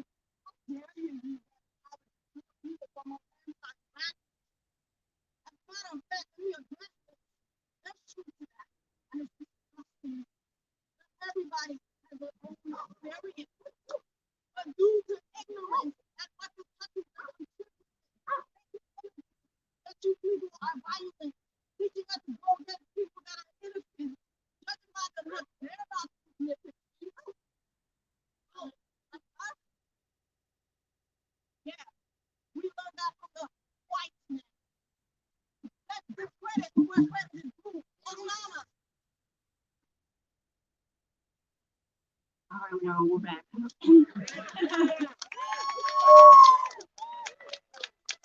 Y'all want me to start over? Aloha again. I am just a somebody that wants to share my thoughts on current issues, but according to America, my people are statistically insignificant, meaning we are a nobody. As I'm attempting to casually address my mind, but there's nothing casual about all these casualties from our elders to our women that haven't had a chance to even finish up their day, let alone as identified as prey by cowards, targeting the fragile, most recently by sicko mode, mentally ill. How low of a human can you be to try to solve your issues with evil? A bad day is what we're calling it now, huh? Justified as an okay to wipe innocent lives. Check the archives. What the fuck, y'all? What the fuck kind of game y'all playing? I told myself I would keep this piece clean as I aim the trigger to captivate the minds that are at a standstill, as we may be the next in line to be the ones to say, please don't shoot, as they tell us to stand still or beaten till we utter the words I can't breathe, to barely take our last breath, to be able to ascend to a better place. How dare you use that analogy when your people promote anti-blackness? As a matter of fact, let me address this. There's some truth to that, disgustingly wrong, but everybody has their own experience. but due to ignorance and what this country then contributed, painting images that you people are violent, teaching us to go against people that are innocent, judging by the looks, they're not significant. Oh, like us? Yeah, we learned it from the court, man. Let's give credit to where credit is due. Osama ain't got shit on what y'all white terrorists can do. I said Osama ain't got shit on what y'all white terrorists can do. This beast comes to steal, kill, and destroy. Yeah, I quoted the Bible, and they flipped that shit on us too. Okay? This is the great divide. Can't you see it coincide? Notorious for blaming others, keep letting this shit slide. America, you keep laying on slippery slopes with the way you cope. But guess what? We're not like you. Because when it comes to being genuine, you got the short end of the rope. Come on. Whew. America, you keep playing on slippery slopes with the way you cope, but guess what? We're not like you. Because when it comes to being genuine, you got the short end of the rope. Now let's address us now as the Asian community. We got a lot of work to do too. We got internal issues of our own. What I'm addressing is a human issue, boo. Racism, I like to define it as a human going against another human's right. And if we define it as that, the sickness exists within our own. There's division amongst us if we really want to keep it real. We love each other's food, but what about each other?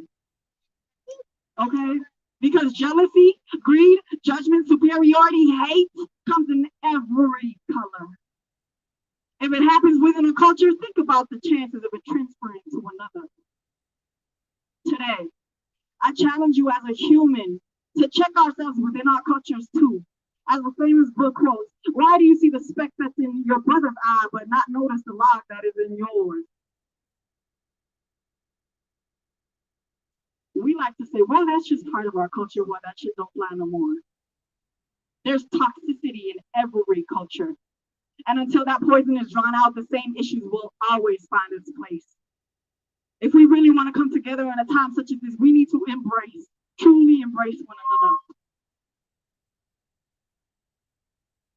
Practice loving each other like we love our pho, our Korean barbecue, our K-pop, our boba, our pad thai, our poke, our lo mein, our sushi, our tikka masala, our pancit. Okay, those are just commercial foods. Y'all don't want to get down to the real. Okay, y'all don't even know what I talk about. Okay, okay. I connect with people and their culture through food. And if we have time to scroll through the gram, we sure got time to give a damn. Okay, one more time for people who didn't hear it. If we have time to scroll on the gram, we sure got time to give a damn. Okay, and throw some respect on each cultural contribution, no exclusion. Remember to uplift each other as our words have power to speak life into one another. Sometimes we need to practice it from the place that hurts us most, and that may start at home for many of us, especially us Asians. We grew up different. Let's use our voices to speak up for injustice, but also to remember to do that in our everyday lives as well. Aloha.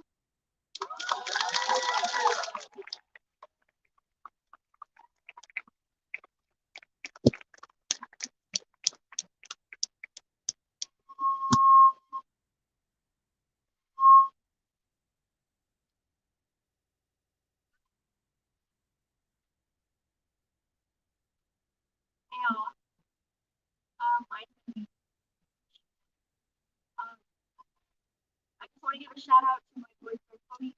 Together.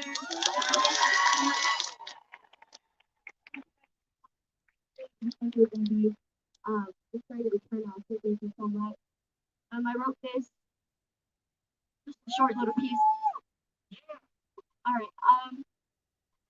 When I heard of the tragedy on Tuesday, the same wave of emotions I felt last night washed over me. I couldn't go to sleep that night. even though I had my teacher's trip the next morning. I cried while laying there, feeling helpless and fearful for the next attack, because I know this wouldn't be the last. And how fucked up it is that I thought of that. So I thought about my mother, who'd come home on Sunday night, feet hurting and back sore, her 3 jobs waiting for her the next day. I thought about my father, who'd come home from work even later than her, still offering to massage my mother's feet. I thought about my grandma, who loves taking walks outside, but since she's gotten sicker, she can only look out the window and pray for better days. I thought about how my father comes into my room on the weekends and randomly brings me cut up fruit. I thought about how my mother comes into my room and brings me something she's bought for me because she'll think I like it. I thought about their weekend trips to the grocery store, how I'd call them to ask when they'd be home to be safe, and they always made it back. I thought about all the little things that I usually never think twice about. How lucky I am to have 2 parents who, no doubt, have struggled to survive and sacrificed so many of their opportunities to make sure that I have mine. Because we only gain generational trauma, not wealth. I thought about the people whose lives were taken from them and the little things that they do with their loved ones. I lied awake thinking about what they might have been thinking about. What to eat for dinner, their plans for this weekend, the families waiting at home for them, the last phone call they made. Plans that seemed so simple wouldn't be fulfilled because of these terrorists. Once again, in favor of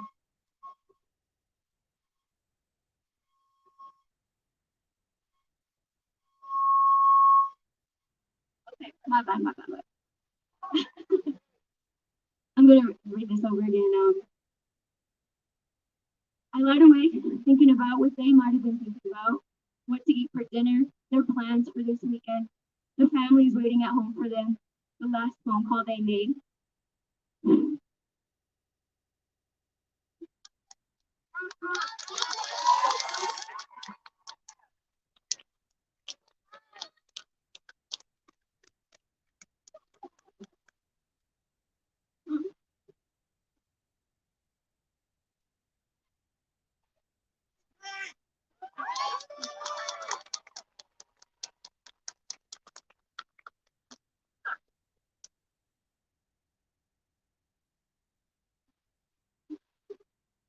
Plans that seem so simple wouldn't be fulfilled.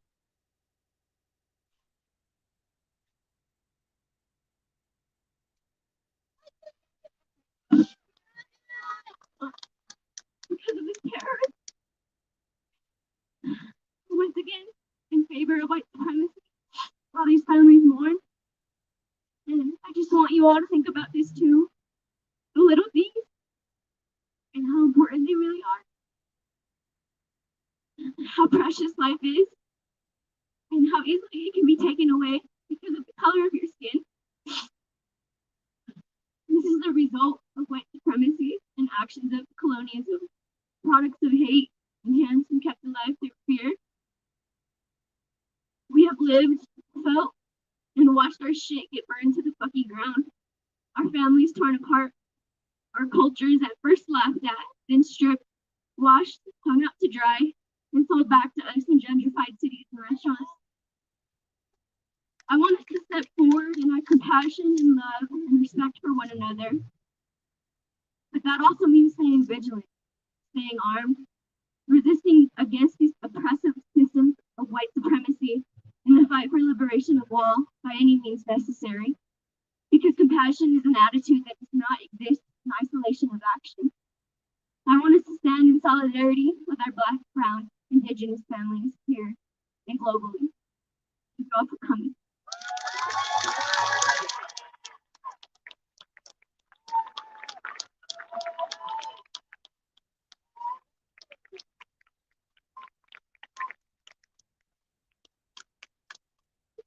I just want y'all to like look around and see how beautiful this is. This is really fucking beautiful.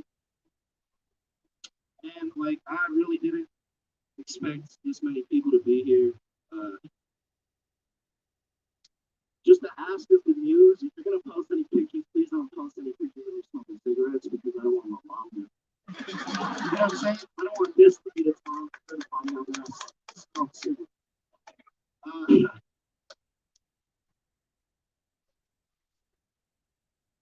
want y'all to really take in what the speaker spoke about. How, you know, this punching down shit will never fucking work. Because nothing's gonna get solved until everything gets solved. Your problems are my problem, and my problems are your problem. You know, and we have a common enemy. We have a common enemy, and it's white supremacy. White supremacy in all forms. Little things like fucking jokes about each other, how chinky my eyes are. Just the little things, and then, you know, I want y'all to really take action. If y'all took in what the speaker spoke about today. These politicians aren't gonna help us. Celebrities aren't gonna help us. Stop championing celebrities like fucking Daniel Day Kim, who pushes anti-black rhetoric. Champion each other, because we're the ones who fucking put in the work. And to my Asian community, summer's coming up again.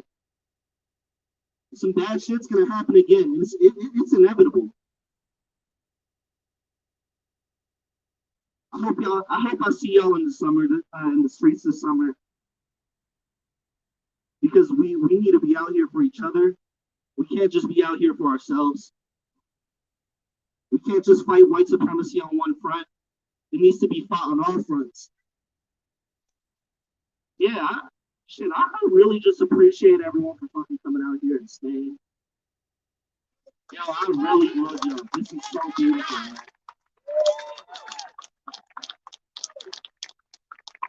When you see someone getting attacked, put it on yourself to stop it. When you see our unhoused community on the streets, don't call the fucking cops on them. Because that could be fucking you too tomorrow.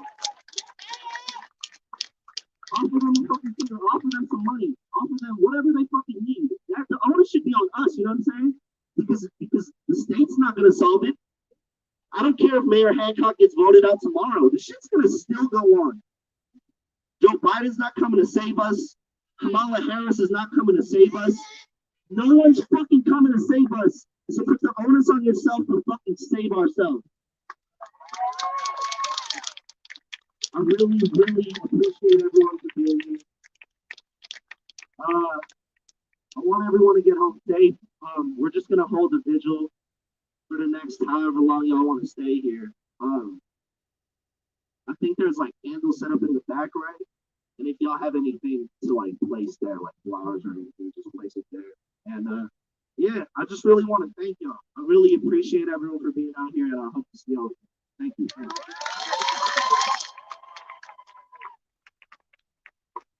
If I tell people to tell block to their car, go to the white tank and you got some people over there. And there's food at the green tent. And there's food at the green tent. And yeah, just thank y'all again. Appreciate y'all.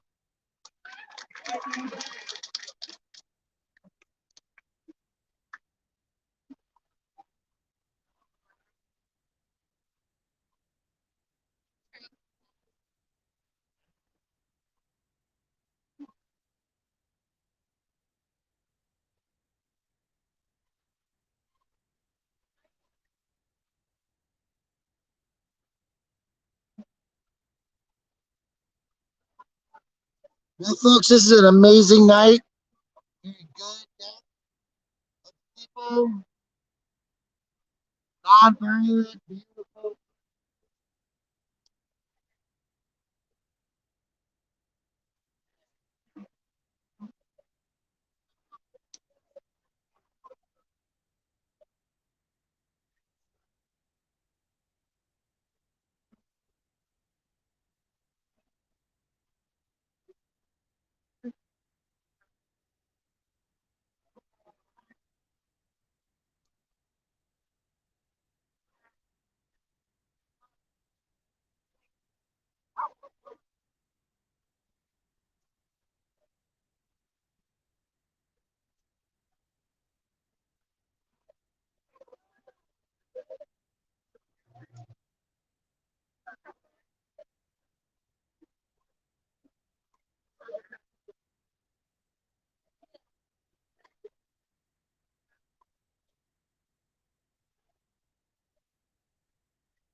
Good.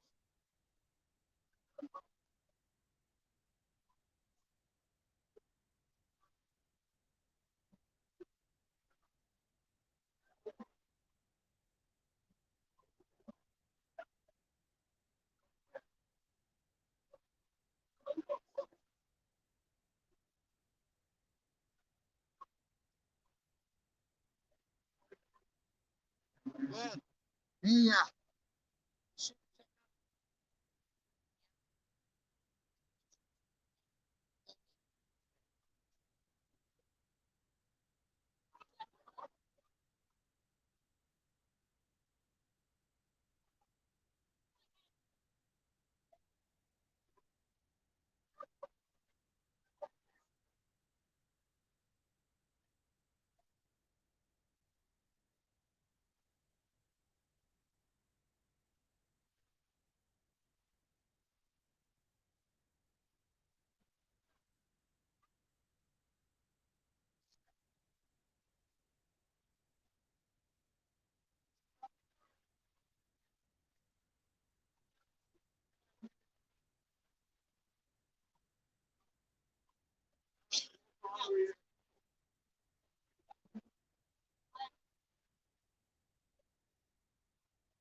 Hey, who's censoring what, B7?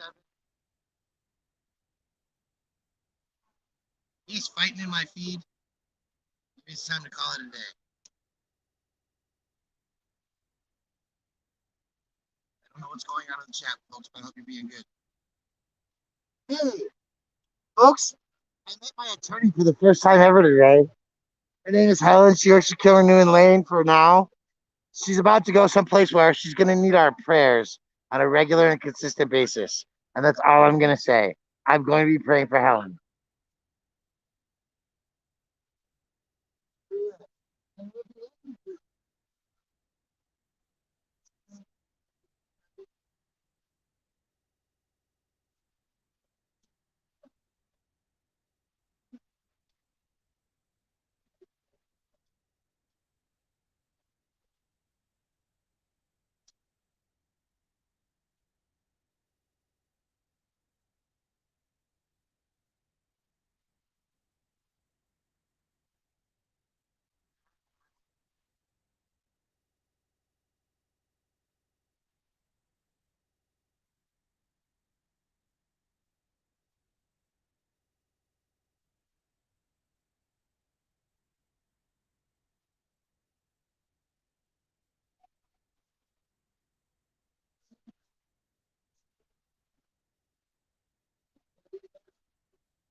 It's beautiful. It's dying down.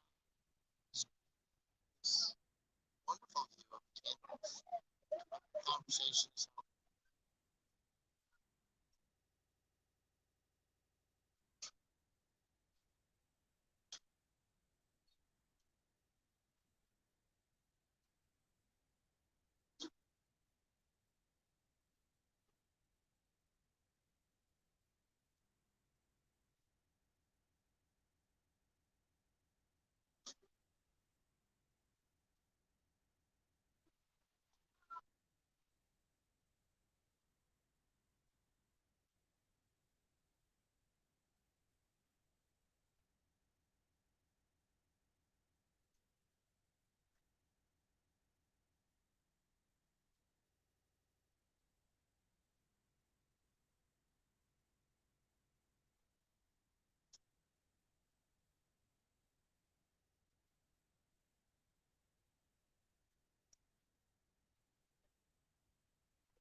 Hi,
how are you?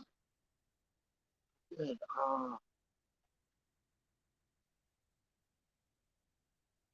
I'm receiving the meditations. I'm gonna end this stream, folks. I'm sorry for the combo, but it's good night. Yeah.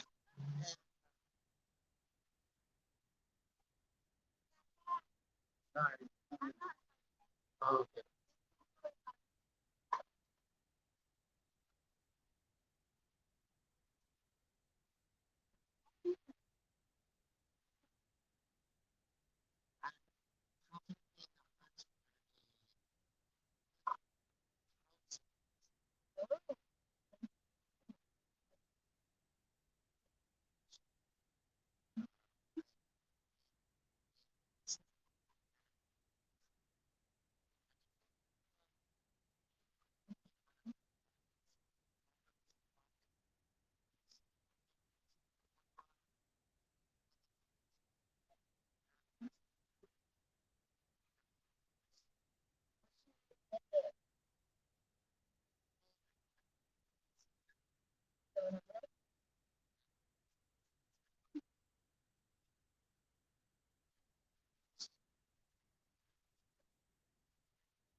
elect governor